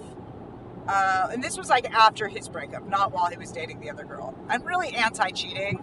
I don't like cheating. I like being honest. And if I'm in a relationship with someone, or I know someone's in a relationship, I don't like that. You know, I mean, I don't want to be the other girl or whatever. So they had broken up, and we were getting a little bit cuddly again. And then I went through my own breakup. I'm solo poly, so I was like doing an open situation. And I was really heartbroken about it. It was a bummer. And so I decided to pursue this friend who had this crush on me for years. And he warned me. He was like, I'm not good at casual. It was in like a week and a half. And then he started texting me like it just was weird. And then I don't know. I feel like he took everything way too personally. He thought that I was trying to steamroll one of his projects, which was absolutely not true at all. In fact, I was supposed to be part of the project, and he wound up yelling at me on the phone. And I feel like I try to play by the 3 strikes you're out rule in relationships, you know. And I'm not super good at it either. But I try. And so anyway, he yelled at me. And I was like, hey, just so you know, I can't be friends with people that are going to yell at me. It's actually something I've done hypnotherapy for. I literally got hypnotized to cut out of my life people that yell at me. And he yelled at me 2 more times in that conversation. And the last thing he said to me was, he said, how did he say it? He said, I never wanted to fuck you. I never wanted to film you. And we had a shoot coming up in Vegas that he was supposed to film me for. He'd previously agreed to do it. and he had said, and I don't want to film you, and I just want to go to Vegas and have fun with my friends. And so I was like, okay, go have fun with your friends then. Click.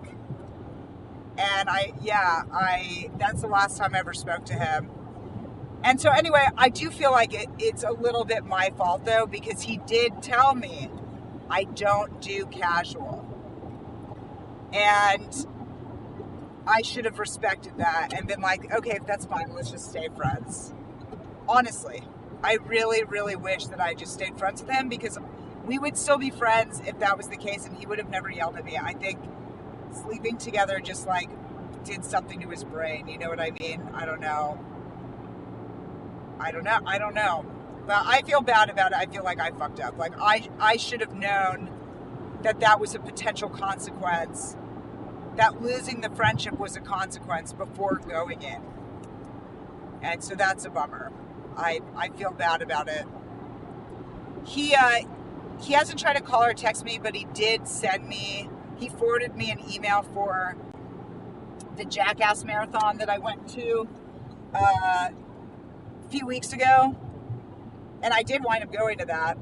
I think I would have probably found out about it anyway, like even if he hadn't invited me. But that was the first time I saw it, was from his email. So that was nice. And it is a bit of an olive branch, but works. It really does. Because I told my hypnotherapist, I do not want people in my life who think it's okay to yell at me. And I told him in a very calm way. Also, he was like, when he was yelling at me, I just want to point out, I was talking completely normal the entire time. And I pointed that out too. I was like, do you notice like you're like yelling at me and saying mean things to me, but like I'm just talking to you like a normal person? So that was also interesting that I noticed it while it was happening even. And I didn't even get reactive. Well, I even said like, okay, have fun with your friends in Vegas before I hung up. Like, it wasn't like, have fun with your friends. You know what I mean? Like, I totally was just, I don't know, dude. So, but yeah, that sucked. And I do feel like I should have known the consequences of that. And I messed up. And obviously he messed up too, but I feel like I need to take responsibility for my half. And I was sad. I was rebounding, it was a stupid thing to do. I was like, I just wanted closeness. I wanted like physical affection so bad in that moment. And like, yeah, I just did. It got the best of me, and it sucks. What are you going to do, all right, let's see. I'm going back to your comments. Let me just check. I have 7.8 miles left on the 60. Let's see. Oh, I have to go back a lot. Bomb says bullshit story. Oh no. Hold on. I'm still going back. Damn, you guys commented a lot. I wish one of you guys could just tell me what was said.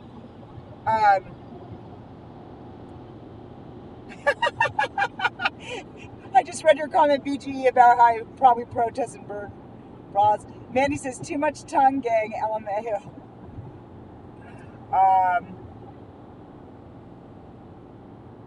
Wait, my mods blocked you? When? Wait, what? Oh my god, you guys have been saying a lot. Okay, hold on, I have to go back, like, way far. Okay, I found BGE's first comment that made me go on this tangent. So, Certified says, drive me to Burger King. I need a Whopper and fries. Ew, Burger King. Gross. Why not In-N-Out? So much better. Certified says, so disappointed as a close friend I'm subscribed to. Her stream, she'd be asking people to donate, but I only mentioned she looks wealthy and all. Oh, who are you talking to? Or who are you talking about? I thought you were talking about me, but now I don't know who you're talking about. RIP says, someone wants to jump Johnny's bones. Certified says, she shows off Gucci clothes, rings, jewelry, necklaces, travels places, eating fancy. Mandy's back. She had to pee. Certified says, I try to say I'm just being safe not to donate my cash to a wealthy person. I'd rather donate it to whoever needs it. By the way, if you feel like donating it to me, my Venmo is at Lady-Beaver.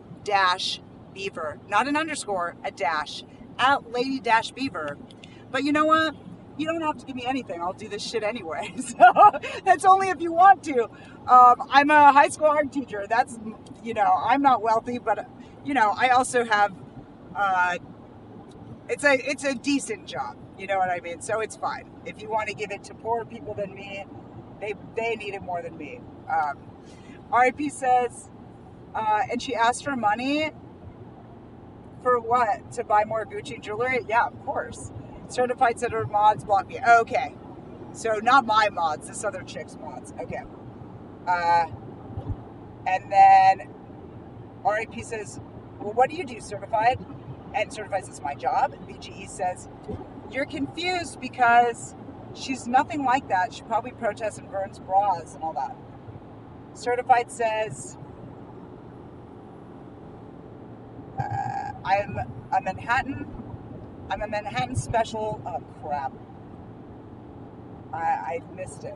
I'm a Manhattan. I'm looking for it. Here it is. No. Damn it. I'm a Manhattan special agent. Ooh. I hunt for most wanted terrorists or drug lords. Damn, what a crazy job. That police can't trace. I was one of the few who took out Bin Laden in those chapters for real? Damn, that's crazy, dude. Jim wants to know how's my beaver. Sorry, when people message, like, it goes back to the new comments. So I might have to look at your other comments later. BGE says, for women, if the guy doesn't know how to kiss, it's over. They won't invest any more time with the guy. Yes, that is correct, BGE. Here's a note for all the men out there. Don't stick your tongue in the girl's mouth the first time you kiss. And even the second time you kiss, like don't kiss a girl like you're already in bed fucking her. You know what I mean? Don't kiss a girl like that. Because that's happened to me many times, and yeah, it's a complete turn off. It's like, nope, you're already fucking me in your head, but it's not happening yet. You need to, like, warm me up and seduce me. Like a little hint of tongue and a makeout, like at the beginning. You know what I mean? It's different maybe when you've been fucking for forever, whatever. But like at the very, very beginning of a new relationship, do not stick your tongue all the way in a girl's mouth. Like, again, you can like touch tongues a little bit, and that's hot. Like, you know what I mean? But that's it. That is it. No girl wants some dude's tongue all the way back in her mouth the second time she's kissing him. It's so fucking rude. And I had a guy once lick my face the first time we ever kissed. Literally, from my chin up to my fucking nose. Licked it. Like, ugh. And I was stoned and I was hysterically laughing because it was very weird and no one had ever done that to me before. And like, again, it's like, okay, like I could see maybe that would have worked if we were like in the middle of sex, right? Like if that had been happening already, like maybe it would have been hot. But this was not hot. This was a first kiss. This was a first kiss. And he licked my face. And I started laughing so hard I couldn't help myself. Because it was so fucking weird. And he's like, what? Like looking all coy at me. And it was so weird. Like in that moment, I just saw him as like this little child, even though he's older than me. And I actually thought that in my head in that moment, I'm like, did I make that up? I was like, no, it's way too crazy. That wouldn't have happened, right? Like, and again, I was just high. So I'm like second guessing myself. So then I say to him, I was like, can we kiss again? And he says yes, and we kiss again. And he does it again. He licked from my chin up to my fucking nose. And I was like, okay, dude. I again, turn off. And I had wanted to get with this guy for probably like a year. And I was shocked when he asked me out. Like, I thought he had no interest in me at all. I wasn't even going to try. Really, honestly, I was not going to pursue it at all, this guy. And he asked me out. And when I asked him why, when we were out on the date, he was like, oh yeah, I was like, so how come you decided to ask me out? And he was like, oh, well, I was intrigued with the name Lady Beaver. I wanted to see, what all that entailed. And I'm like, oh, okay, he thinks I'm a whore. That's why he asked me out. Because he joined him was at the time I was actually studying Kabbalah and going to synagogue every Friday, like for Shabbat. And I had not had sex in like 2 years at that time. I had been on a bit of a break. This is obviously before I was solo poly and everything. And I was trying to manifest a husband, or like trying to manifest wanting to be married, because the Kabbalah Center brainwashed me and I was drinking their Kool-Aid, and that's what they told me what a woman's purpose was to direct a man's energy where to go. And I actually kind of agree with that statement, like a tiny, tiny bit, but not in marriage. Like it could be even in friendship. I feel like a lot of men that I've met are lost and are looking for advice for like what right direction to point them into. You know what I mean? And it doesn't even have to be a men thing. It could be a people thing. You know what I mean? Like, but anyway, I wasn't about to sleep with this guy. Like I told him at the time, like I needed to be in a committed relationship to sleep with him. And even like with my personality, even now, even though I'm not studying Kabbalah anymore and I'm not like super religious and stuff, I can't do random, like it has to be someone that I care about. You know what I mean? I can't sleep with someone I don't know. It's not comfortable. Like, it's like I feel like this person doesn't give a shit about me. You know what I mean? And that makes it not hot. Like, I have to feel like someone actually cares about me and like has my back. You know what I mean? And cares about what happens to me. And that I'm not just like the only way that I would just like hook up with someone randomly like that is if it was like a huge hero of mine and I knew like this is the one moment that we have together to do this. Like if that was the case, then fine. You know what I mean? Okay, I know that this person's probably not going to call me ever again, but I got to take this chance because it's, all the people I want to say are married, so I don't want to say any of the names I'm thinking of. But like, if I was like a huge fan of this, of a celebrity, like, oh, okay, I thought of one. Mike Gordon of Fish. I don't know if he's dating anybody right now. But if I had the opportunity to hook up with Mike Gordon and he's not dating anybody, oh, you better fucking believe I'm doing it. You know what I mean? So, yeah. So, I mean, there are exceptions to the rule. Oh, he's talking about a YouTuber. He was talking about a YouTuber named Zahid. I never heard of her. You're so funny. Was it Jeffrey Dahmer? No. His artist name is Vaccine, and he actually won a Grammy. I think he has a Grammy for writing the beat to it's a Pitbull song, the one. I wanna go, I wanna dance, let's take a ride, ba-ba-da-dee-dee, woo, oh, woo, oh. Anyway, that's the guy who licked my face. He hates me, by the way, ever since that date, because I rejected him. Because he wanted to hook up, and I said no, that I needed to be, he never fucking talked to me ever again after that. So, whatever, like, he's not going to talk to me because I wouldn't sleep with him. That's gross. So I dodged a bullet there. Let's see.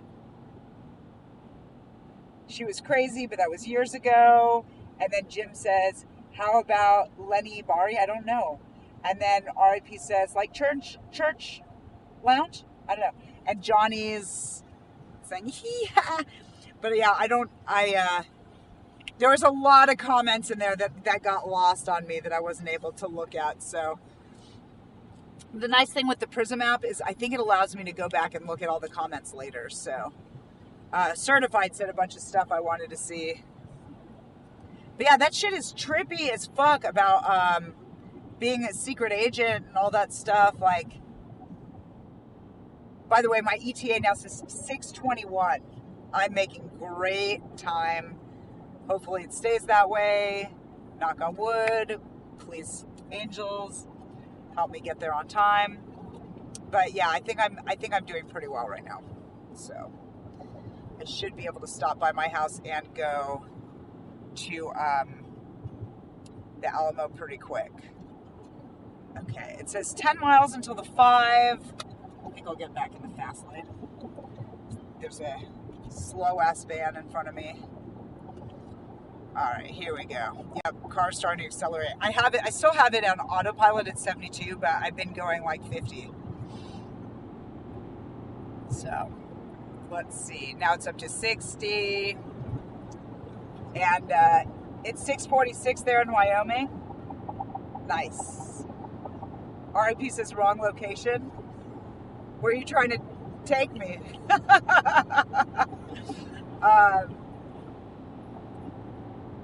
But yeah, I'm going to the Alamo Theater in downtown LA to see the 7 p.m. Jackass.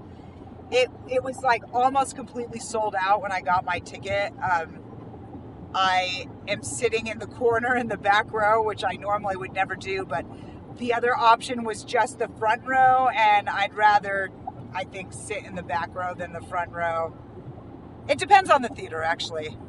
If any of you guys have ever been to the SAG Theater, I've sat in the front row of that theater a few times, and that one's not bad.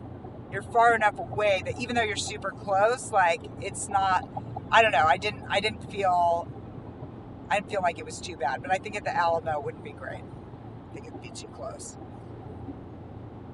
But I do like at the Alamo, you can get food. I'll definitely get food when I'm there, and probably a drink.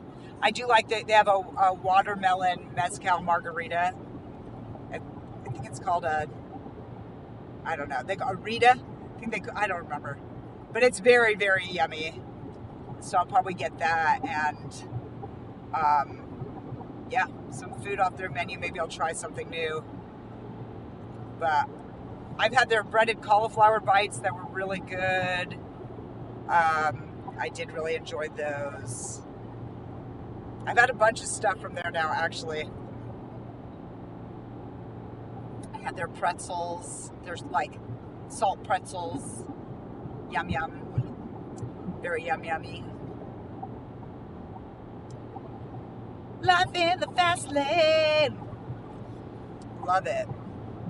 I love when I see myself passing other cars. It's so nice. Oh, the speed limit here is 70. I can go 75, babe. Let's speed up. All right, I'm at 76 now. Yeah.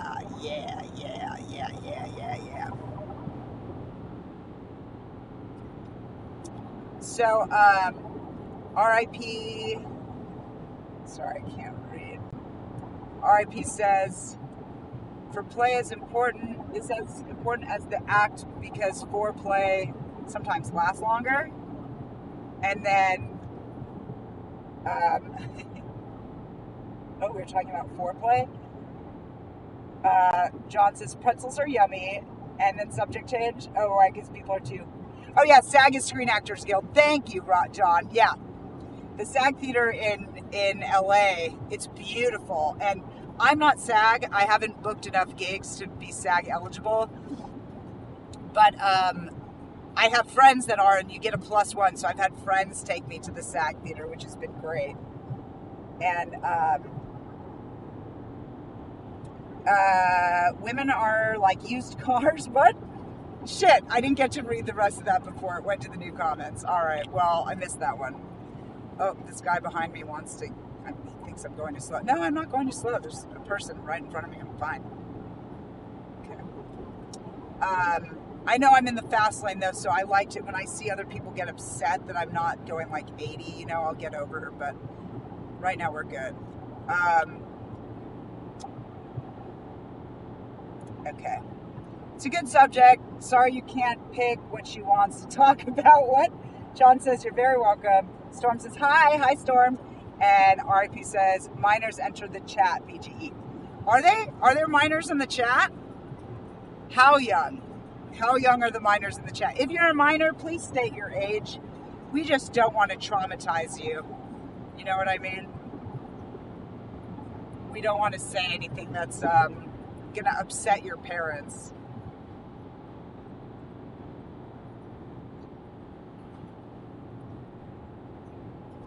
And PG says, why? Well, why? Because I am a high school art teacher, you know what I mean? So I feel a moral obligation to protect the youth, to, of course, within reason, to a degree. Like, real life does happen, and I think kids should know about real life too, but we can also avoid getting too super graphic. But I mean, I don't know. I think teenagers, hopefully it's not anyone younger than a teenager, but I think teenagers should know the importance of foreplay also, like, knowing that, like, it's, because, okay, for real, this is real.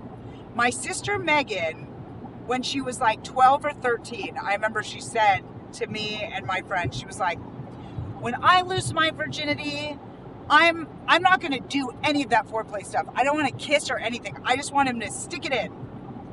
And I was like, Megan, it's not going to go in if you don't do any of that other stuff.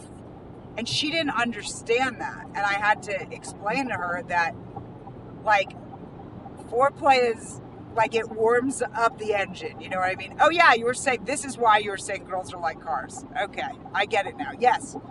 It's funny. I, like, found my way back to your analogy without even reading your whole comment. And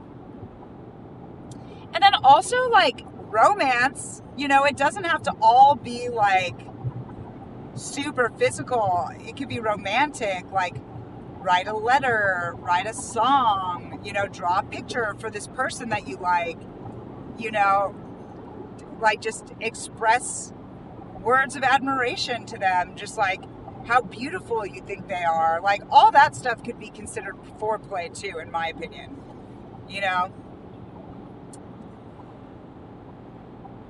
So, yeah. To make it a little bit more child-friendly, And then John says, we have a lot of coal miners here in Wyoming. That's trippy. Is there any coal mining that happens in California? If it does, definitely, I don't know about it. Okay, it wants me to get on the 5 North in 2 miles. I'm going to start making my way over. Probably maybe should have stayed on there for another mile, but that's okay. Maybe I'll stay here for a minute. I have 27 minutes now until I get to my house. And as soon as I get back to my house, you guys, I have to turn off the feed and order a Waymo. Oh, but maybe I'll go live in my Waymo. Or, I could see if it'll let me order the Waymo while I'm still on the feed, and that way I don't have to end the feed. Maybe I'll do that. It might let me. I even wonder if I should order the Waymo, like, before I get to my house, but let's see. Because, yeah, my ETA right now for my house is 6:21, 26 minutes. Okay. And, yeah, I'm getting on the 5 soon.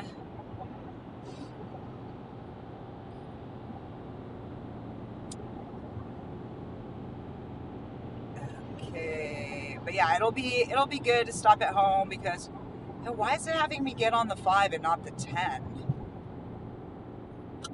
There's got to be a reason, so I'm just going to follow this. Okay.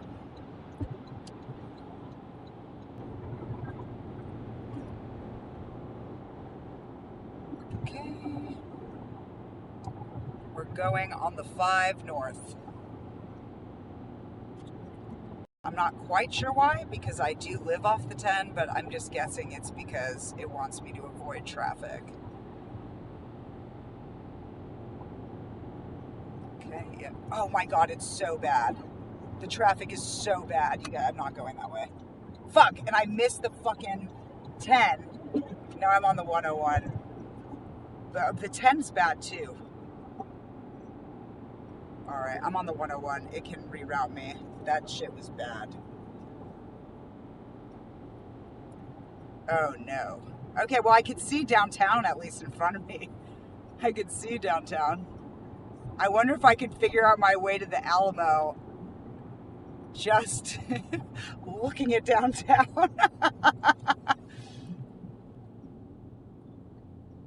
I think it's on. Can anyone tell me? Can anyone look up what street the Alamo is on? I think it's 7th. Is it 7th and Fig?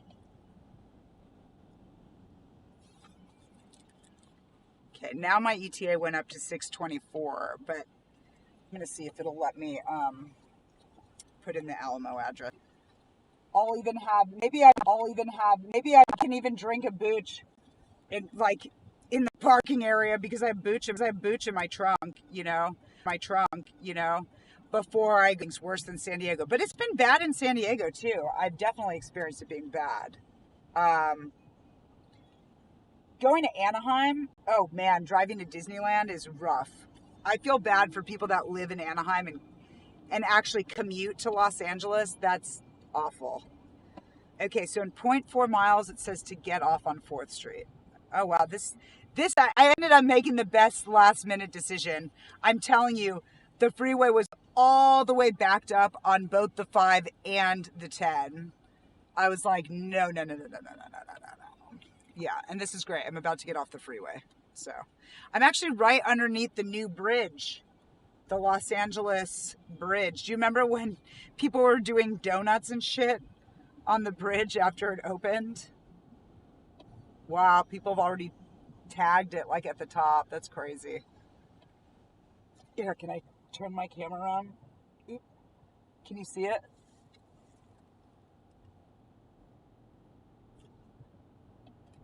I remember seeing a story on the news about a girl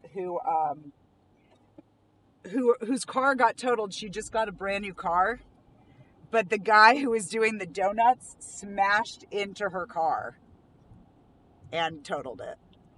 Oops. But at least she was okay. It didn't hurt. Like, no one got hurt. Just the car got hurt. The car RIP'd.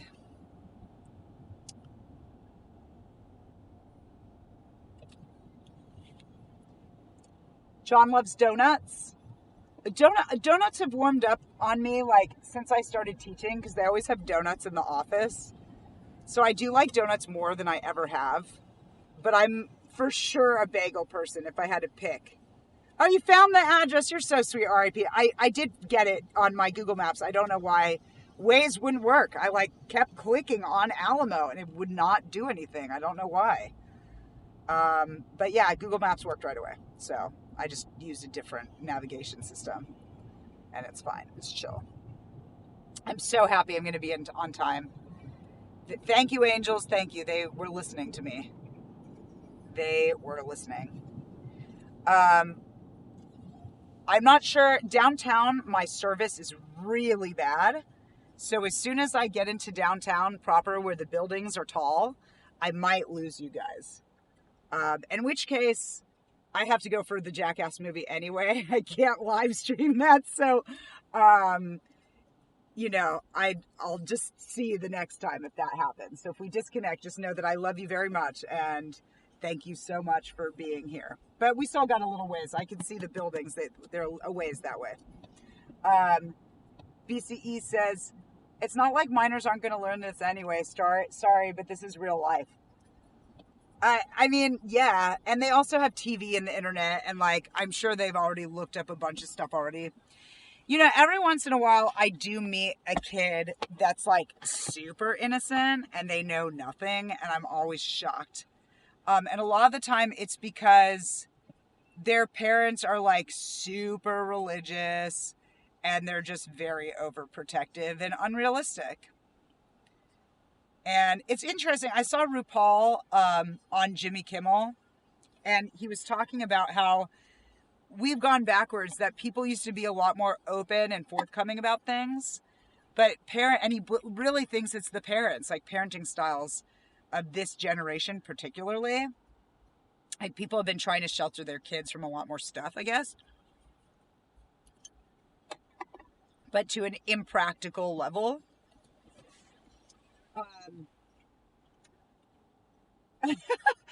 PGE, he's not a mom, it's a guy. RIP is a guy. And his mom passed away. But sounds like she was pretty hardcore.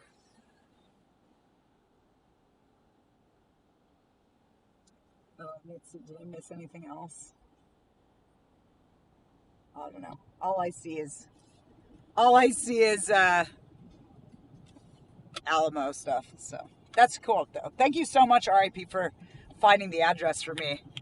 I was able to get it, but great minds. We're on the same page. Thank you for trying to help me get to my screening on time. I get to go to my screening on time. I'm so excited. I'm so excited. It's going to be so good. I'm also seeing Jackass a second time on June 28th. I'm going to see it in Burbank at 8:15 if anyone's interested in joining. It's all my comedy friends are going to be at that one. And by the way, for those of you in LA, Show and Tell is tomorrow night, which is the comedy video show I like to do. We don't have a Screwdale sketch premiering, but I'm actually in 2 other people's sketches. I guest starred in them. So yeah, please come out. If you're in LA, hit me up on Instagram and I'll send you the address. Because they like to keep it a little bit of more of a low profile. But, oh, am I driving? I'm driving over the bridge. Oh my God, hold on. I have to switch the camera. Oh my God. Sorry, I'm so excited. Oh my God, you guys get to see the bridge. This is the new bridge. Is it? No, it's not. I'm not driving. No, the new bridge is to my left. Damn it, this is not the bridge. Sorry, I got excited. I was wrong. All my LA people on here is like, she just turned on 4th. That's not the bridge. Oops. But yeah, I am driving into downtown now. I crossed the bridge into downtown. So we'll see how the signal does. But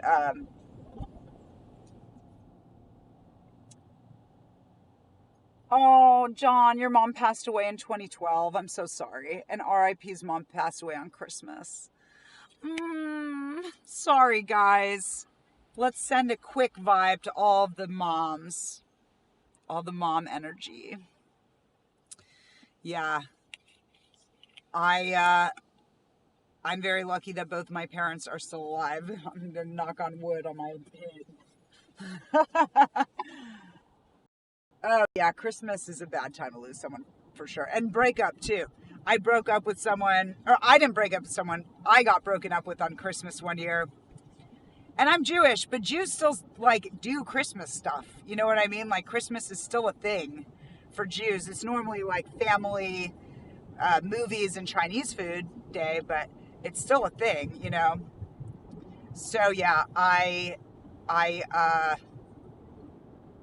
it sucked. That fucking sucked. I remember like crying, like Natalie Imbruglia's Torn, like I was crying on the floor. I remember my mom just being like, he's a loser. He's not worth crying over. She's like, stop it. Stop crying over this loser. And you know what? She's probably right.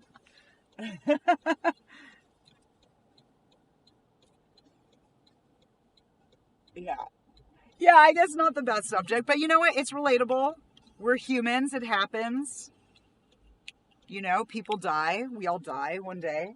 It's good to know that that is a part of life. If you didn't know that, I'm sorry to be the one to tell you that that is what happens. But yeah, one day we're all going to die. So that's why it's really important to live your life, you know, live.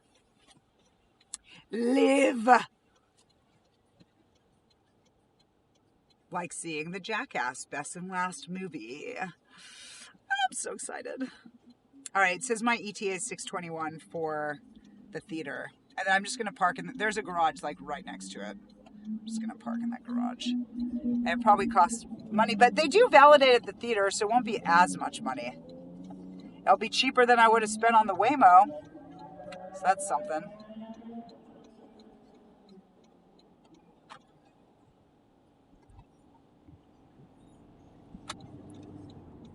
Okay. I'm now in Little Tokyo, baby. Do any of you guys hang out in Little Tokyo ever? Or have you hung out in Little Tokyo ever in Los Angeles? It's awesome. I freaking love Little Tokyo. It's actually pretty close to where I live too, so I do spend a good amount of time here. There's good food, and it's fun to walk around even and like window shop. There's some cool stores here too. Um, yeah, so wild. I want to. I was just thinking about this morning. Like, I have to buy a power bank. I need to buy a bunch of batteries I can switch out, right, while I'm on tour, because I'm gonna have a rental car for 4 days also. And so I think it would be really cool to also stream while I'm driving, because it will really help me get through the drive, to be honest. Like, some of you guys might be like, oh my God, she's streaming while she's driving. That's so dangerous. But in a way, it actually makes me more present because I'm actually fucking awake. Like, I get way too relaxed when I drive, and I'll be nodding off sometimes, and that's dangerous. So you could see I'm not tired at all. I'm like excited to talk to you guys. So I feel like it's a really good thing. So you guys would help me get through the drive, and then also, yeah, I would love to document my Fish Summer tour. I just think it'd be so cool. Oh, happy birthday, RIP, in advance. Is your birthday coming up? And then, yeah, Wild and Wavy, come fish tour with you. Absolutely, yeah. So you have to let me know with MSG which shows you're going to go to, or which show you're going to, so I can meet up with you. Prez Vladimir says, who's your celebrity crush? Apart from you, of course. Adam Sandler is my number one. I love him. I just think he's the funniest, like, most talented, most prolific. Like, he can do music, he can do comedy, he can direct, he can write, he does everything. And he's so funny and gracious. He's so gracious too, like humble. I love his fashion. You know, I love that he just fucking wears whatever he wants to his movie premieres. Yeah, I love it. He's my number one for sure. I definitely have a lot of love for Seth Rogen too. I just think he's, again, like Adam Sandler, he is doing a ton of stuff. He's writing, he's directing, he's producing, he's acting. I really like those everything people. I don't think Seth Rogen does music. I like that Adam Sandler does music, but still, it's very, very cool. I just found a bunch of crap in my fanny pack. Let's lighten the load. Oh yeah, like I have a bag clip. Like, why do I have this in my fanny pack? John likes Adam Sandler too. Right on. I fucking love him. And then Prez says, I rock the oversized t-shirts and basketball shorts look when I'm home. I mean, that's kind of what I'm wearing now. I'm going to wear a sweatshirt in the theater because I think it might be a little cold. Sometimes I like putting it on my lap too if my legs are out. Damn, I guess it's a good thing I did decide to drive to Alamo because there's a lot of traffic in downtown right now. So there's some cool sculptures. There's girls dressed up like the maid cafes. I wish I could show you guys. Maybe I can real quick. Look at those girls on the corner. Ah, that's me. Look at those girls on the corner. The maids, the milkmaids.